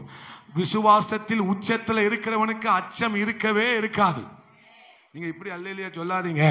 விசுவாசத்தில் உச்சத்தில் இருக்கிறவனுக்கு அச்சம் இருக்கவே இருக்காது. காலேபுக்கும் யோசுவாவுக்கும் அச்சம் இருந்ததா? ஆபிரகாமுக்கு ஏதாவது பயம் இருந்ததா? அச்சம் என்றால் என்ன? பயம் இருந்ததா? ஏன்னா அவங்க ஆண்டவர் விசுவாச உச்சத்துல எல்லாம் வச்சிருக்கிறார். பெரிய எப்படி அச்சம் இருக்கும்? ஆமென். சோத்திரம். பவுலுக்கு ஏதாவது அச்சம் இருந்ததா? ஈரோத்தான் புயல் அப்படி சுழட்டி அடுக்கி, ஆமென், எல்லாருடைய நம்பிக்கையும் அற்று, ஆனா எல்லாரும் இன்னி தப்பி பிழைப்போம் என்கிற நம்பிக்கை யாருக்குமே இல்லை. ஆனால் பவுலுக்குள்ள வார்த்தை இருந்தது. இந்த ராத்திரியில கர்த்தர் என்னோடு பேசினார். அல்லேலூயா. என்னை ஆட்கொண்டவரும், அல்லேலூயா, அவர் என் கூட வந்து பேசியிருக்கிறார். எனக்கு ஒரு வார்த்தை இருக்கு. அதனால எனக்கு நம்பிக்கை அற்று போகல, பயம் அற்று போயிற்று. அல்லேலூயா. யாருக்குள்ளெல்லாம் விசுவாசம் இருக்கோ அவனுக்கு எதிர்கால பயமே இருக்காது. எதை குறித்து பயமே இருக்காது. அவனுக்கு எந்த விதத்திலும் பயமே, அவர் பார்த்து கொள்வார் என்கிற விசுவாசம் மாத்திரமே. ஆபிரகாம் மோரியா மலையில சொன்னது அதுதான். அவர் எல்லாவற்றையும் பார்த்து கொள்வார். நல்ல கையை தட்டி அல்லேலூயா. அப்ப நீ என்ன செய்யாத கிதியோனே, பயப்படாத. நீ சாவ, விசுவாசிக்கிறவன் சாவவே மாட்டான். மரித்தாலும், நல்லா சொல்லுங்க, மரித்தாலும். அது ஏன் செத்தவ மாதிரி சொல்றீங்க? மரித்தாலும் பிழைப்பான். அல்லேலூயா. ஆமே. ஸ்தோத்திரம். இங்க அப்படிதான் சொல்ல. அடுத்து வாசிங்க. கீழே உள்ள வாசனத்தெல்லாம் வாசிக்கும் போது, ஆமனே, ஸ்தோத்திரம், சில காரியங்களை அவங்கள தோப்பை எல்லாம் என்ன செய்கிறான்? வெட்டி போடுகிறான். அதுக்கடுத்து ஒரு அடையாளத்தை என்ன செய்கிறான்? ஆண்டவர்ட்ட கேட்கிறான். என்ன அடையாளத்தை கேட்கிறாங்க? ஆமே. ஸ்தோத்திரம். நான் இஸ்ரவேலை ரட்சிக்க வேண்டுமானால் 36. அப்பொழுது கிதியோன் தேவனை நோக்கி, தேவரீர் சொன்னபடி என் கையினாலே இஸ்ரவேலை ரட்சிக்க வேண்டுமானால் இதோ போடுகிறேன். பனி தோளின் மேல் மாத்திரம் பெய்து பூமி எல்லாம் காய்ந்திருந்தால்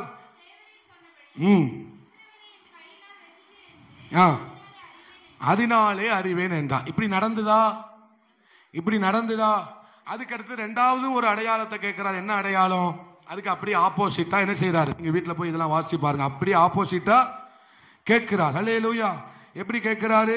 தோளின் மேல் மாத்திரம் பெய்ய வேண்டும் சொன்னார். இப்ப தோளின் மேல் மாத்திரம் என்ன இருக்கக்கூடாது? பனி இருக்கக்கூடாது. பூமி முழுவதும் என்ன இருக்கணும்?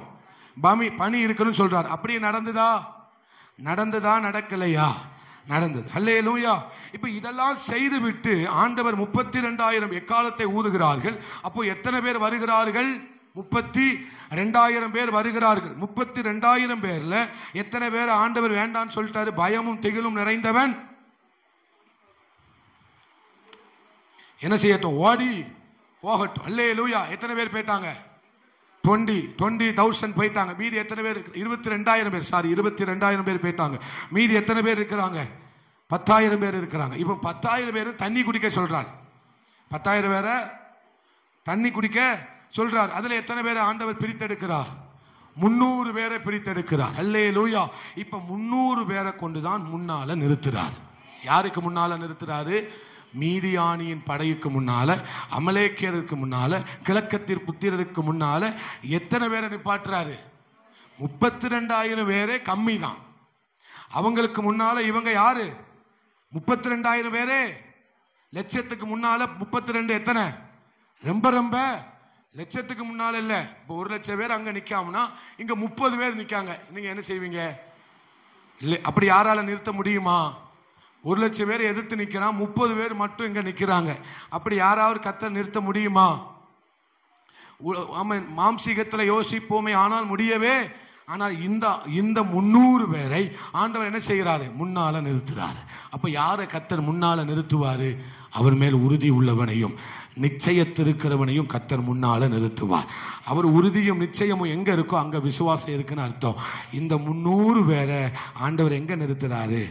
அவன் யுத்த வீரர்களாய் முன்னால நிறுத்துகிறார், முன்னால நிறுத்துகிறார். அல்லேலூயா. இந்த 300 பேருக்குள்ள என்ன நிச்சயம் இருந்தது? தேசத்தை கர்த்தர் எங்க கையில கொடுப்பார், தேசத்தை கர்த்தர் எங்க கையில கொடுப்பார். எந்த நிச்சயம் இருந்ததுனாலதான் இந்த 300 பேர் எனக்கு போதும்னு கர்த்தர் சொன்னார். இந்த 300 பேர் எனக்கு போதும். எதை வச்சு சொன்னார்? அவர்கள் என்னை நம்பி இருந்தார்கள். தேசத்தை கர்த்தர் நிச்சயமா எங்க கையில கொடுப்பார். கிதியோனுக்குள்ள என்ன நிச்சயம் இருந்தது? இந்த பூமியில பனி இருந்தது, தோளில பனி இல்ல. தோளில பனி இருந்தது, பூமியில பனி இல்ல. இதை செய்ய அவர் வல்லவர் என்றார். இந்த படைகளையும் கர்த்தர் எங்க கையில, இந்த தேசத்தை கர்த்தர் எங்க கையில மீட்டு தருவதற்கும் அவர் வல்லமை உள்ளவராய் இருக்கிறார் என்பதை நிச்சயித்திருந்தார். இதை அவரால் செய்ய முடியும்னா இதை இந்த 300 பேரை கொண்டும் கர்த்தர் நிச்சயமா எங்க கையில தர முடியும். அல்லேலூயா. நிச்சயமா சொல்லுங்க, நிச்சயமா என் கையில அவர் தருவார். இந்த சின்னவனை கொண்டு செய்வார். சின்னவன் 1000 மாறுவான், சிறியவன் பலத்த ஜாதியாய் மாறுவான். அல்லேலூயா. அந்த வசனத்தை அவரே சொல்றார் பாருங்க. 7வது அதிகாரம் 14வது வசனத்துல வாசிக்கலாம். அப்பொழுது மற்றவன், இது யோவாசின் குமாரனாகிய கிதியோன் என்னும் இஸ்ரவேலனுடைய பட்டயமே அல்லாமல்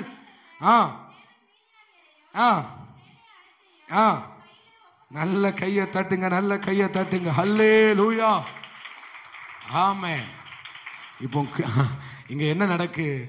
அவங்களே சொல்றாங்க, நம்ம சேனை நம்ம தேசத்தை எல்லாத்தையும் யார் கையில கர்த்தர் கொடுத்துருவார், அவங்க கையில கொடுத்துருவான்னு மற்றவங்களே சொல்றாங்க. உங்க விசுவாசத்தை பார்த்து மற்றவங்க அல்லேலூயா என்ன செய்ய வேண்டும்? பலனடைய வேண்டும். உங்கள் விசுவாச வாழ்க்கையை பார்த்து மற்றவங்க என்ன செய்ய வேண்டும்? பயப்பட வேண்டும். விசுவாசத்தின் உச்சத்தில் இருக்கிறவனை கண்டு பாதாளம் நடுங்கும்.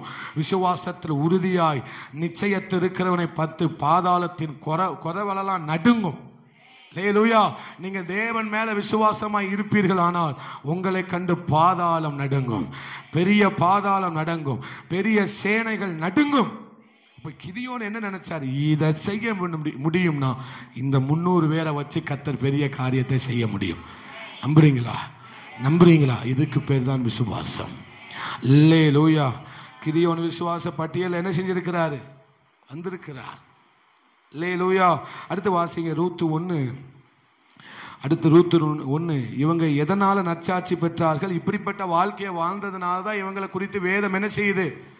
சாட்சி சொல்லுது. அல்லேலூயா. ரூத்து 1:5 வாசிங்க. பின்பு மக்களோன் கிளியோன் என்னும் அவர்கள் இருவரும் இறந்து போனார்கள். இப்ப நகோமி எப்படிப்பட்டவளாய் போய்விட்டாள்? தனித்தவளாய். அவள் நகோமி அம்மா சொல்றாங்க, இனி என்னை மாறா என்று என்ன செய்யுங்க? அலையுங்கள். அல்ல, நகோமி என்று கூப்பிடாமல் எப்படி கூப்பிடுங்க? மாறா என்று அலையுங்கள் என்று சொல்லுகிறார். மாறா என்றால் என்ன? கசப்பு. நான் கசப்பானவள், தேவன் என் வாழ்க்கையை கசப்பாய் மாற்றிவிட்டார் என்று அலையுங்கள். இதே நிலைமையில யாரு நிக்கிறா? ரூத்து நிக்கிறாங்க. ரூத்துக்கு எதுவும் ரூத்து இப்ப யார் தான்? தனித்தவளாய் தான். தன் கணவர் இழந்துட்டாரு, மாமனார் இழந்துட்டாரு, குழந்தைனார் என்ன செஞ்சிட்டாங்க? ரூத்து இழந்து இப்ப யார் தனியா நிக்கிறா? ரூத்தும் அதே இடத்துல தனியா தான் நிக்கிறாங்க. நகோமியும் தனியா தான் நிக்கிறாங்க, ரூத்தம்மாவும் தனியா தான் நிக்கிறாங்க. ஆனா ரூத்தம்மா வாயிலிருந்து வந்த வார்த்தை வேற. இதுதான் விசுவாசம். இதுக்கு பேர் தான் விசுவாசம். நகோமிக்கு வாயிலிருந்து வந்த வார்த்தை வேற, ஆனா ரூத்தி அம்மாவுக்கு வாயிலிருந்து வந்த வார்த்தை வேற. என்ன சொல்றாங்க? உங்க தேவன் தான், நீங்க தங்கும் இடத்திலே நானும் தங்குவேன், உம்முடைய ஜனம் என்னுடைய ஜனம், உம்முடைய தேவன் என்னுடைய தேவன், நீ மரணமடையும் இடத்திலே நானும் மரணமடைந்து அங்கே அடக்கம் பண்ணப்படுவேன், மரணமே அல்லாமல் வேறொன்றும் உம்மை விட்டு என்னை பிரித்தால். அதுக்கு அடுத்து தான் சொல்றாங்க, கர்த்தர் அதற்கு சரியாகவும் அதற்கு அதிகமாகவும் எனக்கு செய்ய கடவர். அல்லேலூயா. ரூத் அம்மா சாதாரணமா அங்க மரிக்கல, மிகப்பெரிய சரித்திர புருஷியாக தான் அங்கள் மரித்தாள். காரணம் என்ன? அவளுக்குள்ள ஒரு நிச்சயம் இருந்தது, நான் தனித்தவளாய் நின்றாலும் என்னை 1000ஆய் மாற்ற அவரால் முடியும். அல்லேலூயா. நான் தனித்தவளாய் நின்றாலும் என்ன ஒரு பெருங்கூட்டமாய் மாற்ற அவரால முடியும். என்னுடைய சந்ததியில தாவீதும் என்னுடைய சந்ததியில இயேசுவானவரும் உதிப்பதற்கு அவரால முடியும். அல்லேலூயா. தனித்து நின்ற ஆபிரகாமை தான் 1000ங்களுக்கு 1000 ஜாதியாய் மாற்றினார். அல்லே தனித்து நின்ற இந்த ரூத்தை தான் கர்த்தர் எப்படி மாற்றினார்? ஜாதியாக மாற்றினார். காரணம் என்ன? அவளுக்குள்ள இருந்த உறுதி, அவங்களுக்குள்ள இருந்த அந்த நிச்சயம். நீங்க இருக்கிற இடத்துல நான் இருப்பேன். அந்த வைராக்கியமான வார்த்தைகள், அதற்கு பேர் தான் என்னது? விசுவாசம். அல்லேலூயா. நம்புறீங்களா? அடுத்து வாசிக்கிறோம் 1 சாமுவேல் 17 வாசிக்கிறோம், சங்கீதம் 138:8 வாசிக்கிறோம். 1 சாமுவேல் 17 நமக்கு நல்ல தெரிஞ்ச விஷயம். எல்லாரும் கோலியாத்தை கண்டு பயப்படுகிறார்கள், ஆனா தாவீது சொல்லுகிறான், விருத்த சேதனம் இல்லாத இந்த பெலிஸ்தியன் எம்மாத்திரம் என்று சொல்லுகிறார். அல்லேலூயா. அது நம்ம யாருக்கே சொன்னது போல. அடுத்து 138:8 வாசிங்க. சங்கீதம் 130. கர்த்தர் எனக்காக யாவையும் செய்து முடிப்பார். போதும். அல்லேலூயா. கர்த்தர் எனக்காக யாவையும் செய்து முடிப்பார் என்பதுதான் விசுவாசம். அல்லேலூயா. இதெல்லாம் நான் உங்களுக்கு டக்கு டக்குன்னு சொல்றதுனால நீங்க மறந்துடக்கூடாது. கடைசியா நம்ம வாசிக்க போகிறோம் யோபு. யோபு 19, 25, 26, 27. யோபு 19, 25, 26, 27. என் மீட்பர் உயிரோடு இருக்கிறார் என்றும் அவர் கடைசி நாளில் பூமியின் மேல் நிற்பார் என்றும். தொடர்ந்து வாசிங்க.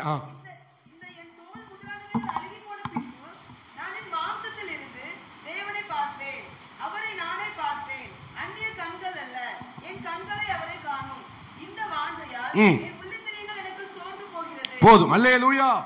என் மீட்பர் உயிரோடு இருக்கிறார். அல்லேலூயா.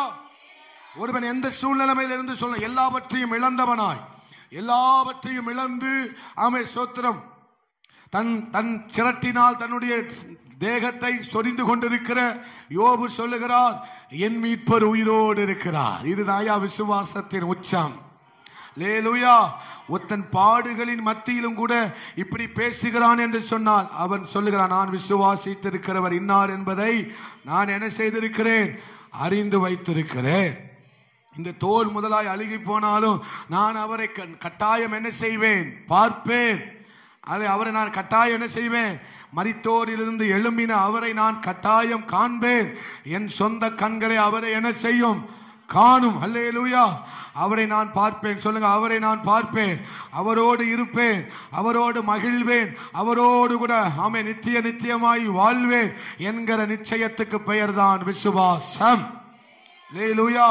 அவர் எனக்காக பரலோகத்தை ஆயத்தம் பண்ணி வைத்திருக்கிறார். அவர் எனக்காக ஒரு வாசஸ்தலத்தை ஆயத்தம் பண்ணி வைத்திருக்கிறார். அங்கே அவரோடு கூட நானும் பிள்ளைகளும் குடும்பமும் சபையுமாய் நாங்கள் மகிழ்ந்து களி கூறுவோம். அவரோடு கூட 1000 அரசாளுவோம் என்கிற நிச்சயம் நமக்குள்ள இருக்குமானால் அதற்கு பெயர் தான் விசுவாசம். அல்லேலூயா. நான் மரித்தாலும் நான் அவரோடு கூட உயிரோடு எழுந்திருப்பேன். அவருடைய மகிமைக்குள் நான் பிரவேசிப்பேன். இதற்கு பெயர் தான் என்னது? விசுவாசம். அல்லேலூயா. என் மீட்பர் உயிரோடு இருக்கிறார். அந்த விசுவாசத்தின் உச்சத்தை பாருங்களேன். அவர் 42:2 சொல்றார், தேவரீர் சகலத்தையும் செய்ய வல்லவர், நீ செய்ய நினைத்தது ஒன்றும். அங்கே என்ன சொல்றார்? வல்லவர். வல்லவர் என்பதை நிச்சயித்திருந்தான். நான் சகலத்தையும் செய்ய வல்லவர் என்பதை நான் என்ன செய்திருக்கிறேன்? அறிந்திருக்கிறேன். அதுக்கு பேர் தான் விசுவாசம். அவர் யாராம்? வல்லவர் என்கிற நிச்சயம் அவனுக்குள்ள இருந்தது. சொல்லுங்க, வல்லவர் என்கிற நிச்சயம். மீட்பர் உயிரோடு இருக்கிறார் என்கிற நிச்சயம். என் மீட்பர் உயிரோடு இருக்கிறார் என்கிற நிச்சயம். என்னுடைய வல்லவர் உயிரோடு இருக்கிறார் என்பது நிச்சயம். அவர் எனக்காக எல்லாவற்றையும் செய்வார். அவர் செய்ய நினைத்தது ஒன்றும் தடைபடாது என்பது நிச்சயத்திருந்தான், அறிந்து வைத்திருந்தான். உங்க மீட்பர் உயிரோடு இருக்கிறாரா? யோபு சொன்னது மாதிரி உங்க மீட்பர் உயிரோடு இருக்கிறாரா? என் மீட்பர் உயிரோடு இருக்கிறார். அல்லேலூயா. பிரச்சனை வரட்டும், நீங்க பிரச்சனையை பார்த்து சொல்லணும். நம்ம உயிர்த்தெழுந்த பிரசங்கத்தில் நான் சொன்னது மாதிரி பிரச்சனையை பார்த்து நீங்க என்ன சொல்லணும்? என் மீட்பர் உயிரோடு இருக்கிறார். அல்லேலூயா. அவன் ஒரு தேவை வரும்போது நீங்க சொல்லணும், என் மீட்பர் உயிரோடு இருக்கிறார். ஒரு கஷ்டம் வரும்போது நீங்க சொல்லணும், என் மீட்பர் உயிரோடு இருக்கிறார். அல்லேலூயா. ஒரு இக்கட்டான நிலைமை வரும்போது நீங்க சொல்லணும், என் மீட்பர் உயிரோடு இருக்கிறார். இருக்கிறாரா? நீங்க சொல்லுத பார்த்தா நீங்க இருக்கீங்கன்னானே தெரியல. அல்லேலூயா. என் மீட்பர் உயிரோடு இருக்கிறார். அடுத்து நம்ம வாசிக்க போகிறோம். ரொம்ப இருக்கு. தானியேல் 3வது அதிகாரம் 17, 18, 19 வாசிங்க. தானியேல் 3, 17, 18. தானியேல் 3, 17, 18. நாங்கள் ஆராதிக்கிற எங்கள் தேவன் எங்களை தப்புவிக்க வல்லவராயிருக்கிறார். அவர் எரிகிற அக்கினி சூளையிலும் விடுவிக்காமல் போனாலும் நாங்கள் உம்முடைய தேவர்களுக்கு ஆராதனை செய்வதும் இல்லை.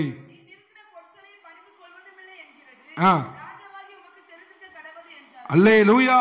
இப்ப இவர்கள் சொல்லுகிறார்கள், என்ன சொல்றாங்க? சிலையை பார்த்து வணங்குங்க என்று கட்டளை பெற்றது. ஆனால் இவர்கள் சொல்லுகிறார்கள், நாங்கள் ஆராதிக்கிற எங்கள் தேவன் என்ன சொல்றாங்க? ராஜாவுக்கும் எரிகிற இந்த சூளைக்கும் எங்களை தப்புவிக்க. இங்கதான் விசுவாசத்தை உச்சத்தை பார்க்க முடியுது. அவர்கள் எதை பார்த்து சவால் விடுறாங்க? எரிகிற அக்கினியை பார்த்து, 7 மடங்கு எரிகிற அக்கினியை பார்த்து அவங்க என்ன செய்யறாங்க? அப்ப விசுவாசம் எதை பார்த்து சவால் விடும்? மலையை பார்த்து சவால் விடும். அல்லேலூயா. எதை பார்த்து சவால் விடும்? எதை பார்த்து சவால் விடும்? அக்கினியை பார்த்து சவால் விடும். பிரச்சனையை பார்த்து சவால் விடும். எரிகிற இந்த அக்கினிக்கும் ராஜாவாகிய உமக்கும், நீ எவ்வளவு பெரிய ஆளா வேணாலும் இருக்கலாம், உமக்கும் அம்மை இந்த மலையை பார்த்து பயந்து சமுத்திரத்துல போய் விழுனா அது என்ன செய்யுமா? விழும். அதுக்கு பேர் தான் விசுவாசம். அல்லேலூயா. அப்ப இந்த உச்சக்கட்ட விசுவாசம் என்ன செய்ய வைக்கிறது? சவால் விட வைக்கிறது. என்ன நடந்தாலும் ஆமென் ஸ்தோத்திரம், என்ன ஒண்ணுமே செய்ய முடியாது. ஒருவேளை ஆமென் ஸ்தோத்திரம், இந்த அக்கினியில சுட்டரிக்கப்படுவதற்கு கர்த்தர் எங்களை ஒப்பு கொடுத்தாலும் அதை கர்த்தர் மகிமையாத்தான் முடிய வைப்பாரே தவிர அது ஒரு நாளும் என்ன செய்வது இல்லை. வெட்கத்துக்காக அவர் விடுவதே. எங்க வாழ்க்கையில கர்த்தர் ஒன்றை அனுமதிச்சா அது மகிமைக்கு மட்டும்தான் இருக்கும். தேவன் எங்க வாழ்க்கையில ஒரு காரியத்தை அனுமதித்தா அது எப்படிதான் இருக்கும்? மகிமைக்கு மட்டும்தான் இருக்கும். நான் உங்களுக்கு ஒண்ணு சொல்றேன், என் தேவன் எதை செஞ்சாலும் எனக்கு நன்மைக்கு தான் செய்வார்னு சொல்றீங்க பாத்தீங்களா? அதுக்கு பேர் தான் விசுவாசம். அதற்கு பெயர் தான், சொல்லுங்கம்மா பக்கத்துல, ஐயா சொல்லுங்கப்பா, அல்ல இது பக்கத்துல பார்த்து சொல்லுங்க, என் தேவன் எதை செஞ்சாலும் என் வாழ்க்கையில நன்மைக்கு மட்டும்தான் செய்வார், மகிமைக்காக மட்டும்தான் செய்வார். அதற்கு பெயர் தான் விசுவாசம். அல்லேலூயா. தீமை செய்கிறவர் அல்ல, தீமையினால் நம்மளை சோதிக்கிறவர் அல்ல. இந்த சோதனை வந்தா என் நன்மைக்காக தான், இந்த பாடு வந்தா என் நன்மைக்காக தான், இந்த அவமானம் வந்தா என் நன்மைக்காக தான், இந்த பழி சொல் வந்தா என் நன்மைக்காக தான். எல்லாவற்றையும் நன்மைக்காகவும் மகிமைக்காகவும் மட்டும்தான் என் அப்பா வச்சிருக்கிறாரு. இதுதான் என் விசுவாசம். இந்த விசுவாசத்துல நீ உறுதியா இருக்கணும். இந்த விசுவாசத்துல நீ நிச்சயத்திருப்பாய். ஆனால் ஒரு மகிமை வருகிறது. அல்லேலூயா. லாசரு மரித்தது நன்மைக்கு தாயா? யோபுவே உனக்கு பாடு வந்தது நன்மைக்கு தான். ரூத்தே நீ தனித்தவளாய் நின்றது நன்மைக்காக மட்டுமே. என்ன தனியா நிக்க வச்சார்னா அதுல ஒரு காரணம் இருக்கும். அது நன்மைக்காக மாத்திரமே. அப்ப என் வாழ்க்கையில சில பேர்லாம் சொல்லுவாங்க, மரிக்க கூடாத வயசுல தம் பிள்ளைய மரிப்பதற்கு கொடுத்துட்டு சொல்லுவாங்க, ஏசப்பா எதை செஞ்சாலும் அவர் நன்மைக்கு மட்டும்தான் செய்வார். இப்படி விசுவாச வீரர்களை பார்த்து ஆண்டவர் எப்படி கனமண்ணாம இருப்பாரு? அல்லேலூயா. தான் ஒரே பிள்ளைய அவன் மிஷனரிகள் எத்தனையோ பேர் தன்னுடைய பிள்ளைகளை மரணத்துக்கு ஒப்பு கொடுத்து விட்டார்கள். ஒப்பு கொடுத்து விட்டு அவர்கள் பின்வாங்கவில்லை. அவர்கள் சொன்ன ஒரு காரியம் நடுநடுங்க வைக்கிறது. என் பிள்ளைய கர்த்தர் எடுத்திருக்கிறார்னா ஏதோ ஒரு நன்மைக்காக தான் அதை செய்திருப்பார். இதுதான் என் விசுவாசம். இப்படிதான் என் அப்பமார் வாழ்ந்தார்கள், இப்படிதான் என் தகப்பன்மார்கள் வாழ்ந்தார்கள், இப்படிதான் என் முன்னோர்கள் வாழ்ந்தார்கள். ஹல்லேலூயா. 80 வயசு கிழவியை விட்டு தொலைச்சிட்டு வந்து ஒப்பாரி வச்சு அழுதுகிட்டு இருக்கான். என்ன ஆண்டவரே என்ன ஆண்டவரே ஒப்பாரி வைக்கிறான். இது விசுவாசமா? ஹல்லேலூயா. அதுக்காண்டி வயதானவங்களை நான் குறை சொல்லல. ஹல்லேலூயா. பாருங்க, பிள்ளைய புதைச்சிட்டு சொல்றான், நான் விதைச்சிருக்கிறேன். பிள்ளைய புதைச்சிட்டு என்ன சொன்னாரு வில்லியம் கேரி? நான் என் பிள்ளைய விதைச்சிருக்கிறேன். முடியுமா? பைத்தியம் பிடிச்சு ரோட்ல அவங்க ஒய்ஃப் ஓடுறாங்க, சொல்றாங்க, என் அப்பா எதை செஞ்சாலும் நன்மைக்கு தான் செய்வார். என் பைத்தியம் பிடிச்சு ஓடுற அவன் மனைவி நன்மைக்கு செய்வார்னு சொல்ற, அதுதான் என் விசுவாசம். அதுதான் விசுவாசம். இன்னைக்கு ஒரு வார்த்தை ஒரு ஆளு சொல்லிட்டா நமக்கு தாங்கவே முடியலையே. விசுவாசம், விசுவாச வாழ்க்கையில வளரணும். என் தேவன் என்னை அதுல ராட்சசனா மாற்ற விரும்புகிறார். அல்லேலூயா. அப்ப யோபு கர்த்தர் கொடுத்தார், கர்த்தர் எடுத்தாரியா. கர்த்தருடைய பரிசுத்த நாமத்துக்கு ஆத்திரப்படல, ஸ்தோத்திரங்கிறார். இதுக்கு பேர் தான் விசுவாசம். இவனை தான் கர்த்தர் கனமண்ணுகிறார். அல்லேலூயா. பைத்தியக்காரி மாதிரி பேசாத. கர்த்தர் கொடுத்தார், கர்த்தரே எடுத்துக்கிட்டார். அவருக்கு ஸ்தோத்திரம். பரிசுத்தமுள்ள நாமத்துக்கு ஸ்தோத்திரம். வெளிப்பாடோட சொல்றார். என்ன நாமம்? பரிசுத்தமுள்ள நாமத்திற்கு ஸ்தோத்திரம். சொல்ல முடியுமா? இதைதான் கர்த்தர் என்ன செய்யறார்? விசுவாசம் சொல்றார். அதனாலதான் இங்கே சொல்றாங்க, விடுவிக்காமல் விடுவிக்க அவர் வல்லவர். அந்த நிச்சயம் யாருக்குள்ள இருக்கு? அந்த நிச்சயம் யாருக்குள்ள இருக்கு? சாத்ராக் மேஷாக் ஆபேத்நேகோக்குள்ள என்ன நிச்சயம் இருந்தது? அக்கினி. இந்த அக்கினிக்கு யார் அக்கினியிலிருந்த யாரும் தப்பிக்கவே முடியவே. ஆனா இவங்களுக்குள்ள என்ன நிச்சயம் இருந்தது? இந்த அக்கினிக்கு எங்களை கண்டிப்பா ராஜாவின் கைக்கும் அக்கினிக்கும் சூளைக்கும், அக்கினி சொல்லல, அக்கினி சூளைக்கும் எங்களை என்ன செய்வா? அப்போ ஏன் விடுவிக்காமல் போனாலும் நீங்க ஒரு வார்த்தையை சொல்றாங்க. அவரால் விடுவிக்க கூடாதுன்னு சொல்லல, அவரால் விடுவிக்க முடியாதுன்னு சொல்லல, விடுவிக்காமல் போனாலும் பரவாயில்லைங்கிறாங்க. விடுவிக்காமல் போனாலும் பரவாயில்ல, இதுதான் தேவனுடைய சித்தம்னாலும் பரவா இல்ல, இதுதான் தேவனுடைய முடிவு என்றாலும் பரவா இல்ல, இதுதான் தேவனுடைய, இதுலதான் தேவன் மகிமைப்படுவார்னா பரவா. எத்தனை பேர் ஏன் இரத்த சாட்சியா மரிச்சாங்க? அது தேவனுடைய சித்தம். அல்லேலூயா. ஏன் அவங்களெல்லாம் ஆண்டவர் காப்பாத்திருக்க வேண்டியதானே? இந்த நேரத்தில் வந்து ஆண்டவர் அவங்கள தூக்கி இருக்க வேண்டியதானே? எல்லாரும் கேள்வி கேட்பாங்க, ஏன் விட்டாரு? அடிக்கப்படும் போது சிறைச்சாலையில பிலிப்பு பட்டணத்துல பவுலும் சீலாவும் அடிக்கப்படும் போது ஏன் கர்த்தர் விட்டார்? சில நேரங்களில் கர்த்தர் நம்மை நடத்துகிற பாதை நன்மைக்காக மட்டும்தான். எதை நினைச்சாலும் விசுவாசிக்கிறவன் என்ன நினைப்பான் தெரியுமா? எதை செஞ்சாலும் அப்பா நன்மைக்கு தான் செய்வார். அதுதான் என் விசுவாசம். இவங்க அப்படிதான் நினைச்சாங்க. ஒருவேளை விடுவிக்காமல் போனாலும் நன்மைக்காகத்தான், விடுவிக்காமல் போனாலும் நன்மைக்காக தான். ஆனால் காரியம் மாறுதலாய் முடிந்தது. என்ன நடந்தது? ஆமென். அங்கே அக்கினியின் சுவாலையின் மத்தியில ஒருவர் உலாவி கொண்டிருக்கிறார். அங்கே உலாவி கொண்டிருக்கிறார். இதுதான் நிச்சயம். உன் கூட கர்த்தர் இருக்கிறார் மகளே, உங்க கூட கர்த்தர் இருக்கிறார். நீ அக்கினியில நடந்தாலும், தண்ணீரில நடந்தாலும், சமுத்திரத்துல நடந்தாலும், அலைகளின் மத்தியில போனாலும், புயலின் மத்தியில போனாலும், உன் மீட்பர் உன் கூட தான் இருக்கிறார். அல்லேலூயா.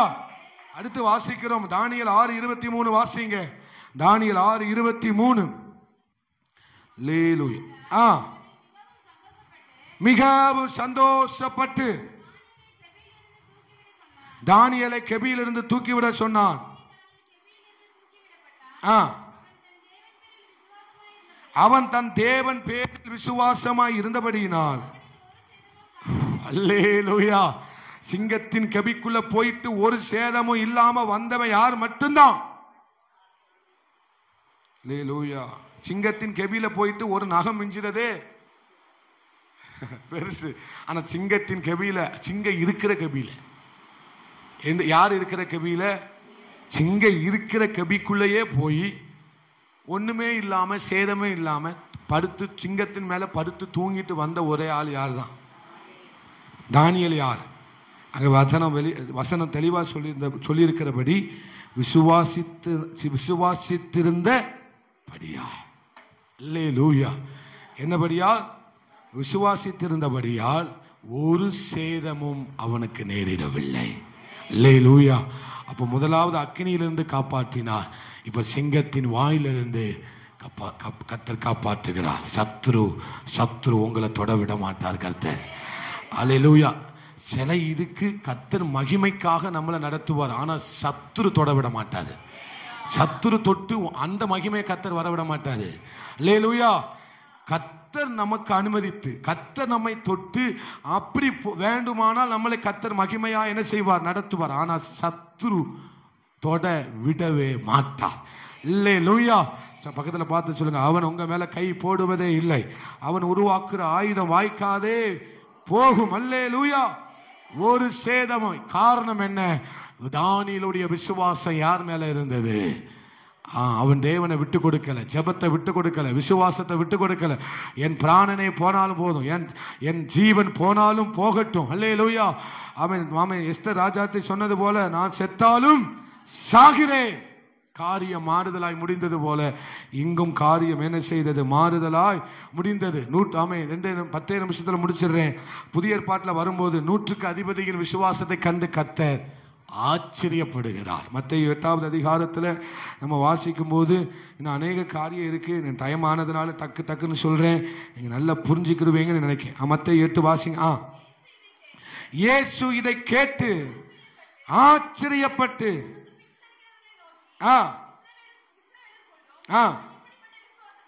அல்லேலூயா. இஸ்ரவேலருக்குள்ள இப்படிப்பட்ட விசுவாசத்தை காணவில்லைன்னா என்ன சொல்றாரு? ஆபிரகாமினுடைய விசுவாசத்தை விட பெருசா பேசுறார். அல்லேலூயா. ஆபிரகாமினுடைய விசுவாசத்தை விட, கண்டு விசுவாசிக்கிறவனை விட காணாமல் விசுவாசிக்கிறவன் யார்கிட்ட சொன்னாரு? தோமாட்ட சொன்னார். அல்லேலூயா. அப்ப கண்டு விசுவாசிக்கிற கூட்டத்தை விட காணாமல் விசுவாசிக்கிற கூட்டம் பாக்கியவான். அல்லேலூயா. அப்ப இங்கே 100க்கு அதிபதியை பார்த்து சொல்லுகிறார், ஆச்சரியப்பட்டு சொல்லுகிறார், பிரமித்து சொல்லுகிறார், எல்லாரையும் கூப்பிட்டு சொல்லுகிறார், இஸ்ரவேலுக்குள்ளேயும் இப்படிப்பட்ட விசுவாசத்தை நான் காணவில்லை. அந்த விசுவாசத்தை எப்படி சொல்றாரு? ஆபிரகாமினுடைய விசுவாசத்தை விட பெருசுன்னு சொல்றாரு. அல்லேலூயா. தானியேலுடைய விசுவாசத்தை விட பெருசுன்னு சொல்றாரு. காலேப்பு, ஆமே சோதர காலேப்பு, யோசுவா விசுவாசத்தை விட இந்த விசுவாசம் பெரியது.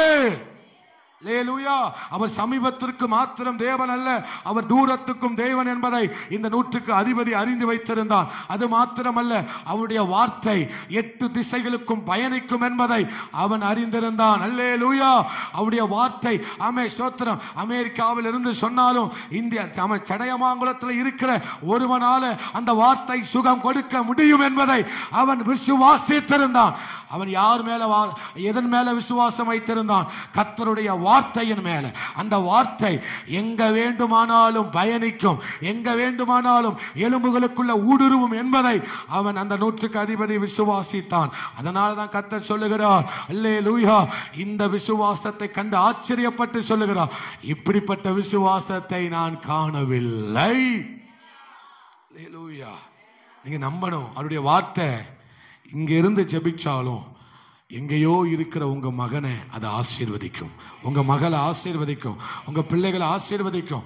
அந்த வார்த்தை உங்க பிள்ளைகளை வாழ வைக்கும். அந்த வார்த்தையின் மேல 100க்கு அதிபதி வைத்த விசுவாசம் ஆச்சரியமானது. இதுதான் உறுதி. இதுதான் அந்த வார்த்தையின் மேல இருக்கிற அவருடைய நிச்சயம். நிச்சயம். அந்த வார்த்தை என் பிணியாளிய, என் நோயாளிய, என் வேலைக்காரனை நிச்சயம் என்ன செஞ்சிடும்? சுகமாக்கிறோம். சுகமாக்கிறோமா? ஆக்கிறாதா? சுகமாக்குமா? ஆக்காதா? அததான் ஆண்டவர் பாருங்க, இது பெரிய விசுவாசம் பான்னு சொல்றாரு. அடுத்து என்ன சொல்றாரு? பெரும்பாடு உள்ள ஸ்திரியை பார்த்து சொல்றாரு, உன் விசுவாசம் ஒன்ன ரட்சித்தது. அல்லேலூயா. அவள் முதலாவது எடுத்த முடிவு எப்படியாவது இயேசுவை என்ன செஞ்சிடணும்? தொட்டு சுகமாக்கிறோம். ஆனா கூட்ட நெரிசல் பயங்கரமா இருந்ததுனால அவள் இப்பொழுது முடிவெடுக்கிறார். விசுவாசத்தின் உச்சம் எங்க கொண்டு போது அவளுடைய சிந்தையை மாற்றுகிறது. அல்லேலூயா. இதுதான் விசுவாச சிந்தை. நான் நினைக்கிறேன், அப்படி வேதாகமத்தில் சொல்லவில்லை. அவள் என்ன நினைக்கிறார்? என் வஸ்திரத்தின் ஓரத்தை ஆகிலும் தொட்டாலும் நான் என்ன செய்வேன்? சுகம் அடைவேன் என்று சொல்லி அவள் நிச்சயித்துக் கொண்டு என்ன செய்கிறாள்? போகிறாள். அல்லேலூயா. வஸ்திரத்தில் வல்லமை என்ன செய்ததாம்? அவரிடத்திலிருந்து வல்லமை வஸ்திரத்திலிருந்து புறப்பட்டதா, அவரிடத்திலிருந்து புறப்பட்டதா? சத்தமா சொல்லுங்க. யார்கிட்ட இருந்து புறப்பட்டது? இப்ப எல்லாரும் கர்ச்சிப்பை தூக்கி என்ன செய்தான்? பொல்லாத ஆவிங்க நம்பாதிய. இல்லையா? வல்லமை யார் இடத்துல இருந்து புறப்பட்டது? ஆனா அவளுக்குரிய விசுவாசம் என்ன? அவள் ஓரத்தை ஆகிலும் நான் தொடுவேன். அப்போ வல்லமை எங்க இருந்து புறப்படும்? அல்லேலூயா. அவர்கள் விசுவாசத்தின்படி அவர்கள் என்ன செய்தார்கள்? அவளை அது ரட்சித்தது. அல்லேலூயா, அல்லேலூயா. வல்லமை அவரிடத்திலிருந்து என்ன செய்தது? புறப்பட்டது. பயங்கரமாய் புறப்பட்டது. அவளுக்குள் ஊடுருவி பாய்ந்து சென்றது. இதுக்கு அப்ப ஆண்டவர் சொல்றாரு, உன் விசுவாசம் தான் உன்னை என்ன செஞ்சதுக்குப்பா? ரட்சித்து இருக்குது, சமாதானத்தோட போங்கிறாரு. அல்லேலூயா. அப்ப இவளுடைய சிந்தையை பாருங்க. நான் இங்க என்ன சொல்ல விரும்புறேன் அப்படின்னா, விசுவாசத்துல காணப்பட்ட சிந்தை. அவள் என்ன நினைச்சிட்டு போறாங்க? நான் வஸ்திரத்தின் ஓரத்தை என்ன செய்வேன்? தொடுவேன். தொடும்போது எனக்கு கண்டிப்பா நிச்சயம் சுகம் கிடைக்கும் என்பதை அவள் அதை சிந்தித்துட்டு போனான். அல்லேலூயா. நம்ம விசுவாசிக்க நம்ம சிந்தை கூட மாறும். நம்ம சிந்தையை குழப்ப பிசாசால முடியாது. விசுவாசிக்கிறவனுடைய சிந்தையை பிசாசால குழப்பவே முடியவே முடியாது. அவனுக்குள்ள தெளிவான சிந்தை இருக்கும். என்ன செய்வான்? தேவன் ஒன்றுமில்லாத இடத்திலிருந்து ஒன்றை அவர் தர வல்லமை உள்ளவர். அவனுடைய சிந்தை எப்போதுமே உயர்ந்த சிந்தையா தான் இருக்கும். உயர்ந்த சிந்தையா தான் இருக்கும். அவன் தேவனை குறித்து எப்போதுமே எப்படித்தான் சிந்திப்பான்? சாதாரணமா சிந்திக்க மாட்டான். பெரும்பாடுள்ள ஸ்திரீ அவன் தேவனை குறித்து சாதாரணமா சிந்திக்கவே, அவர் வஸ்திரத்தில் இருந்து கூட வல்லமை புறப்படும் என்பதை அவள் என்ன செய்திருந்தாள்? அறிந்து விசுவாசித்திருந்தாள். சிந்தைய பாத்தீங்களா? இதே மாதிரி சிந்தை எனக்கு வேணும். அல்லேலூயா. அப்படிப்பட்ட சிந்தை உருவாகட்டும், அப்படிப்பட்ட மனம் உருவாகட்டும், அப்படிப்பட்ட எண்ணம் உருவாகட்டும், அப்படிப்பட்ட வார்த்தைகள் வரட்டும். அப்ப என்ன நினைச்சிருப்பாங்க இந்த அம்மா? சரி, ஏசப்பா இந்த வழியா வரும்போது அவரை எப்படியாவது என்ன செஞ்சிடணும், செபிச்சு அவர் நம்மளை தொட்டு சுகம் அப்படின்னு நான் நினைக்கிறேன். ஒரு கற்பனையா நினைக்கிறேன். எப்படியாவது அவங்ககிட்ட போய் ஜெபம் பண்ணி அவர் என் மேல கையை வச்சு என்ன செஞ்சிடணும், எப்படியாவது கொஞ்சம் இறங்கி போயிட்டாங்க. அடுத்தது என்ன நினைக்கிறாங்க? சரி, நம்ம போய் அவர் என்ன செய்வோம், காலையாவது கையாவது எதையாவது தொட்டு என்ன செஞ்சுக்கலாம், சுகத்தை பெற்றுக்கலாம் நினைச்சிட்டாங்க. அதுவும் செட் ஆகுற மாதிரி தெரியல. கடைசியா எங்க வந்துட்டாங்க? வஸ்திரத்தை தொடுவோம் நினைச்சாங்க. அதுக்கடுத்து வஸ்திரத்தின் ஓரத்தை தொற்றுவோம். ஆண்டவரை எங்க தொட்டாலும் வல்லமை புறப்படும். அல்லேலூயா. அவர் நம்மளை தொட்டாலும் வல்லமை புறப்படும். விசுவாசத்தோட அவரை நாம் தொட்டாலும் வல்லமை புறப்படும். இதுக்கு பேர் தான் விசுவாசம். இதற்கு பேர் தான் விசுவாசம். சொல்லுங்க, வல்லமை புறப்பட்டது. சொல்லுங்க, வல்லமை புறப்பட்டது. உங்கள் விசுவாசம் உள்ள ஜெபம் வல்லமை உள்ளது. உங்கள் விசுவாசம் உள்ள ஆராதனை வல்லமை உள்ளது. உங்கள் விசுவாசம் உள்ள வார்த்தைகள் வல்லமை உள்ளது. நீங்கள் விசுவாசமா பேசுற வார்த்தை வல்லமை உள்ளது. நீங்கள் விசுவாசமாய் சிந்திக்கிற சிந்தனை அது வல்லமை உள்ளது. அல்லேலூயா. நீங்கள் விசுவாசமாய் சோத்திரம் ஜெபிக்கிற ஜெபம் அது எப்படிப்பட்டது? வல்லமை உள்ள, வல்லமை நிறைந்த ஜெபம். அந்த ஜெபம் அது வல்லமை என்ன செய்யும்? ரிலீஸ் பண்ணும். அல்லேலூயா. அதுக்கடுத்து மாத்தாள் மரியாதை பார்த்து கர்த்தர் சொல்லுகிறார், நீ விசுவாசித்தால் தேவனுடைய மகிமையை காண்பாய். பதில் இல்லைன்னு நினைக்கிறியா? விசுவாசிக்கிற உனக்கு என்ன உண்டு? மகிமை உண்டு. விசுவாசிக்கிற உனக்கு என்ன உண்டு? மகிமை உண்டு. கடைசியா சொல்லுகிறார், கானானிய ஸ்திரியை பார்த்து சொல்லுகிறார், உன் விசுவாசம் பெரியது. அல்லேலூயா. உன் விசுவாசம் என்னது? அவள் தன்னுடைய மகளுக்காக, தன்னுடைய பிள்ளைக்காக என்ன செய்ய வருகிறாள்? பின்னாலேயே வாராங்க. யார் பின்னால? ஏசப்பா பின்னாலேயே சத்தமிட்டு சூத்திர தாவீதின் குமாரனே என்று சொல்லி என்ன செய்து கொண்டே வருகிறார்? சத்தமிட்டே வருகிறார். இவள் கானானிய ஸ்திரீ, சபிக்கப்பட்டவள். எப்படியா இருந்தாலும் என் சாபத்தை அவர் மாற்ற முடியும் என்பதை அவள் நிச்சயித்துக் கொண்டு என்ன செய்கிறாள்? வருகிறாள். அந்த இடத்துல நடந்தது அந்த பிள்ளைக்கு மாத்திரம் சுகம் அல்ல, அந்த ஒட்டுமொத்த கானானுக்கு இருந்த சாபமே நீங்கிவிட்டது. அல்லேலூயா. அங்க ஒட்டுமொத்த கானானிய வம்சத்துக்கே இருந்த சாபம் முற்றிலுமாய் நீங்கி போனது. நல்ல கையை தட்டுங்க, ஆண்டவருக்கு ஸ்தோத்திரம் பண்ணுங்க. அல்லேலூயா, அல்லேலூயா. இப்போ பின்தொடர்ந்து கொண்டே வருகிறாள். தாவீதின் குமாரனே சொல்லிக்கொண்டே. ஆனால் ஆண்டவர் அங்கே கானானிய ஸ்திரியை என்ன செய்யவில்லை? கண்டுகொள்ளவே. அவருடைய மனம் துக்கப்படும்படி ஏதோ காரியத்தை பேசுகிறார். பிள்ளைகள் திங்கிற அப்பத்தை நாய்க்குட்டிக்கு போடலாமான்னு சொல்றாரு. ஆனா இந்த அம்மாவுக்கு என்ன நிச்சயம் தெரியுமா? சுகத்தை பெறாம நான் திரும்பி போற ஐடியா இல்லை. என் சந்ததி ஆசீர்வாதமாய் மாறாம, என்னுடைய சந்ததிக்கு கொடுக்கப்பட்ட சாபம், என் தலைமுறைக்கு கொடுக்கப்பட்ட சாபம், ஆமே ஸ்தோத்திரம், ஆசீர்வாதமாய் மாறாம நான் திரும்பி போற ஐடியா இல்லவே இல்லை. நீங்க என்ன வேணாலும் சொல்லுங்க, திரும்பி போகிற ஐடியாவே இல்லை. அல்லேலூயா. விசுவாசம் என்பது உங்களை முன்னேறி கொண்டுதான் போகுமே தவிர பின்னால போகிற அந்த நிலைமை உங்களுக்கு வரவே வராது. விசுவாசம் உங்களை முன்னேற்றி கொண்டே போகும். விசுவாசம் உங்களுக்குள்ள வளர வளர அது உங்களை முன்னால தான் போக வைக்கும், உங்களை வளர விடும், உங்களை அழகு பார்க்கும். அல்லேலூயா. இப்ப இந்த கானானிய ஸ்திரீக்குள்ள இருந்த விசுவாசம் என்ன?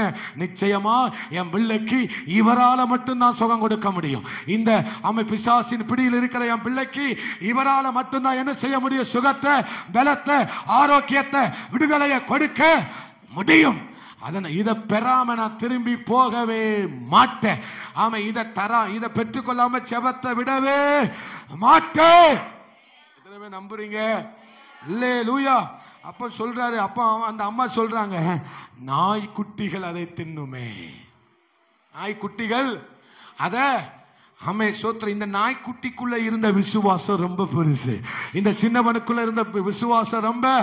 அங்கே ஆண்டவர், உன் விசுவாசம் பெரியது, உன் விசுவாசம் பெரியது.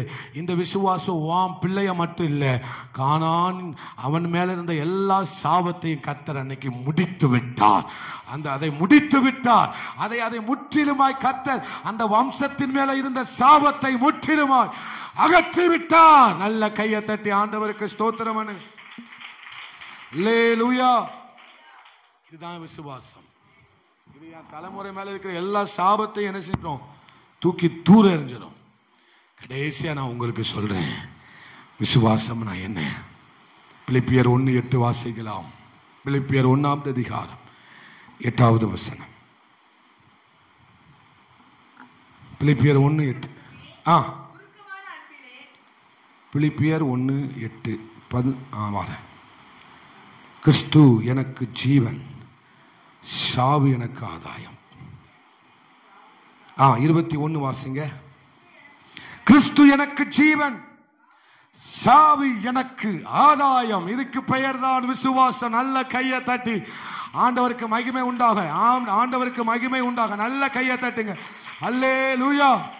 பிலிப்புல கடைசியா ஆமென் பவுல் சொல்லுகிறான், கிறிஸ்து எனக்கு ஜீவன், சாவு எனக்கு ஆதாயம். இதுதான் விசுவாசிகளுக்குள்ள காணப்படுகிற உச்சக்கட்ட விசுவாசம், உச்சக்கட்ட விசுவாசம். அல்லேலூயா. இந்த ஒவ்வொரு விசுவாசிக்குள்ளையும் காணப்பட வேண்டிய ஒரு உறுதி, ஒரு நிச்சயம் என்னவென்றால், கிறிஸ்து தான் எனக்கு ஜீவன், சாவு எனக்கு வந்தாது எனக்கு மிகுந்த ஆதாயம். அல்லேலூயா. அது ரோமர் 8 சொல்லுகிறார், இவைகள் ஒன்றும் கர்த்தராகிய கிறிஸ்து இயேசுவின் அன்பை விட்டு என்னை பிரிக்க மாட்டாது என்பதை நிச்சயத்திருக்கிறேன். இதற்கு பெயர் தான் விசுவாசம். என்னை எதுவும் பிரிக்காது.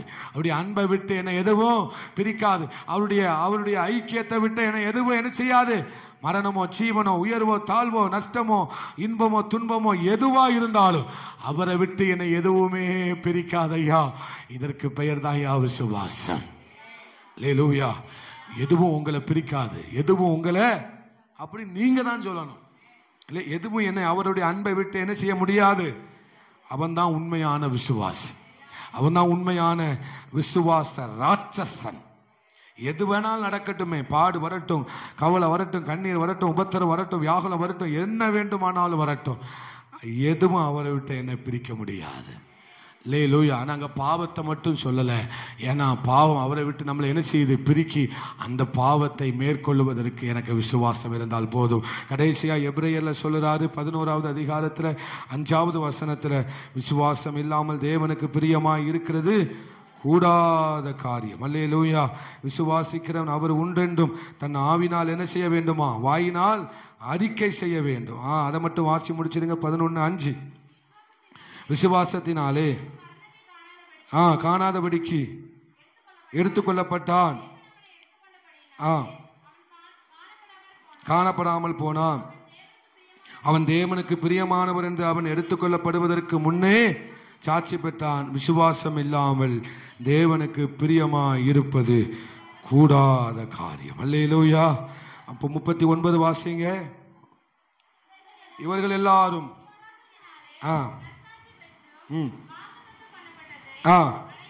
அடையாமல் போனார்கள். என்ன இது? இவர்கள் எதை அடையாமல் போனார்கள்? ரட்சிப்பு. எதை அடையாமல் போனார்கள்? ரட்சிப்பை அடையாமல் போனார்கள். இப்ப புதிய ஏற்பாட்டில் தான் என்ன உண்டு? ரட்சிப்பு உண்டு. அல்லேலூயா. புதிய ஏற்பாட்டில் தான் என்ன உண்டு? ரட்சிப்பு என்கிற விலையேற பெற்ற ஒன்றை யார் தந்திருக்கிறார்? புதிய ஏற்பாட்டு விசுவாசிகளுக்கு ஆண்டவர் தந்திருக்கிறார். அல்லேலூயா. இவர்கள் விசுவாசத்தினால் நற்சாட்சி பெற்றிருந்தார்கள். ஆமென், ஸ்தோத்திரம்.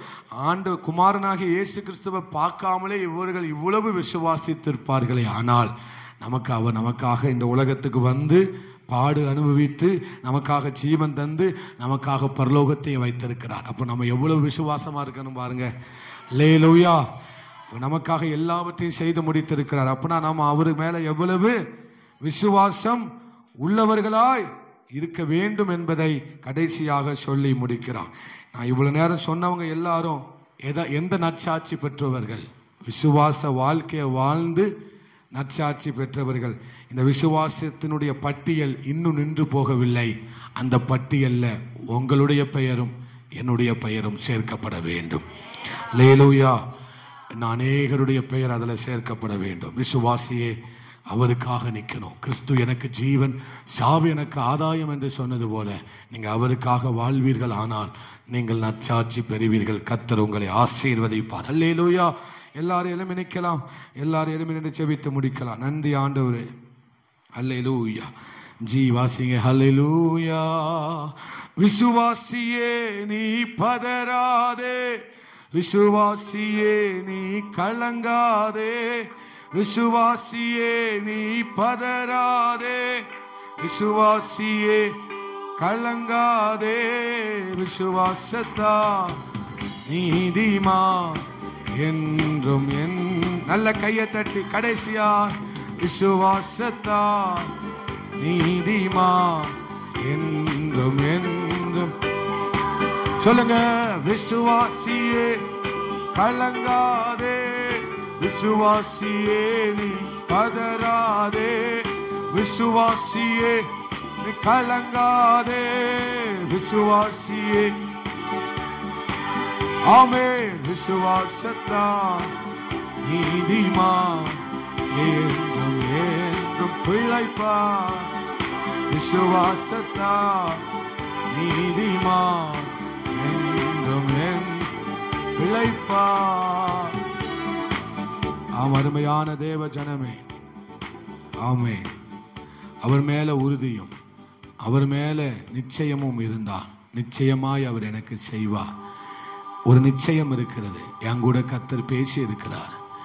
என் கூட அவருடைய வார்த்தை இருக்கிறது. எனக்கு பதில் இல்லை, அதை குறித்து நான் கலங்கல. அவர் எனக்கு கொடுத்த வார்த்தை இருக்கிறது என்கிற நிச்சயத்தோடு நீங்க போங்க. அருமையான வாலிப தங்கச்சியே, தம்பி, சகோதரா, சகோதரி, உனக்கு பதில் இல்லைங்கிறது ஆண்டவருக்கு தெரியும். ஆனா அவர் சொன்ன வாக்கு இருக்குல்ல, அவர் சொன்ன வார்த்தை இருக்குல்ல, நீ விசுவாசித்தால் தேவனுடைய மகிமையை காண்பாய் என்று உனக்கு நான் சொல்லவில்லையா என்ற சொன்ன வார்த்தை இருக்குல்ல, அந்த வெளிப்பாடு வாண்ட இருக்குல்ல, சமாதானத்தோட இப்போ, சமாதானத்தோட இப்போ. இந்த பிரச்சனை பரிசு கிடையாது. விசுவாசித்திருக்கிறவர் இன்னார் என்பதை நீ அறிந்திருக்கிறார். அது போதும். வாழ்ந்தாலும் அவருக்காக, மரித்தாலும் அவருக்காக, இருந்தாலும் அவருக்காக, எடுத்துக்கொள்ளப்பட்டாலும் அவருக்காக. அந்த வாழ்க்கை தான் விசுவாசம். அந்த வாழ்க்கை தான் விசுவாசம். அவர் என் மீட்பர், உயிரோடு இருக்கிறார். கிறிஸ்து எனக்கு ஜீவன், சாவு எனக்கு ஆதாயம். யாரெல்லாம் கர்த்தரை விசுவாசிக்கிறார்களோ அவர்களை தான் கர்த்தர் முன்னால நிறுத்துறார். யுத்தம் செய்வதற்கும் ஜெயிக்க பண்ணுவதற்கும் அவங்கள தான் கர்த்தர் நம்புறாரு. நீ கர்த்தரை விசுவாசிக்கிறவர்களை தான் கர்த்தர் நம்புறாரு. தொடர்ந்து இந்த விசுவாசத்தை தளர்ந்து போகாதபடி, இந்த விசுவாசத்துல சோர்ந்து போகாதபடி அவன் தொடர்ந்து இந்த விசுவாசத்தை காத்துக்கொண்டு, நல்ல ஈவாய் கொடுக்கப்பட்ட இந்த விசுவாசத்தை காத்துக்கொண்டு அதை பற்றி எரிய விடு. உனக்குள் தேவன் பற்ற வைத்த அந்த விசுவாசம் என்னும் அனல், அந்த விசுவாசம் என்னும் நெருப்பை இன்னும் பற்றி எரிய விடு. உச்சக்கட்ட அளவுக்கு போகட்டும். அவர் எல்லாத்தையும் பார்த்துக் கொள்வார். அவர் எல்லாவற்றையும் பார்த்துக் கொள்வார். நீ எளிதாக உடனே எல்லாவற்றையும் சுதந்திரித்துக் கொள்வார். உன் கையில கர்த்தர் எல்லாவற்றையும் ஒப்பு கொடுப்பார். நன்றி ஆண்டவரே, இந்த வார்த்தைகளுக்காக, வசனங்களுக்காக, இந்த வேத பகுதிக்காக, எங்கள் கண்களை திறந்ததுக்காக, எங்களை திடப்படுத்தின பலப்படுத்தின இந்த வார்த்தைகளுக்காக உமக்கு நன்றி செலுத்துகிறோம் ஆண்டவரே. இயேசுவின் நாமத்தில் ஜெபித்து ஜெயம் எடுக்கிறோம் எங்க நல்ல ஆண்டவரே, நல்ல பிதாவே. ஆம்.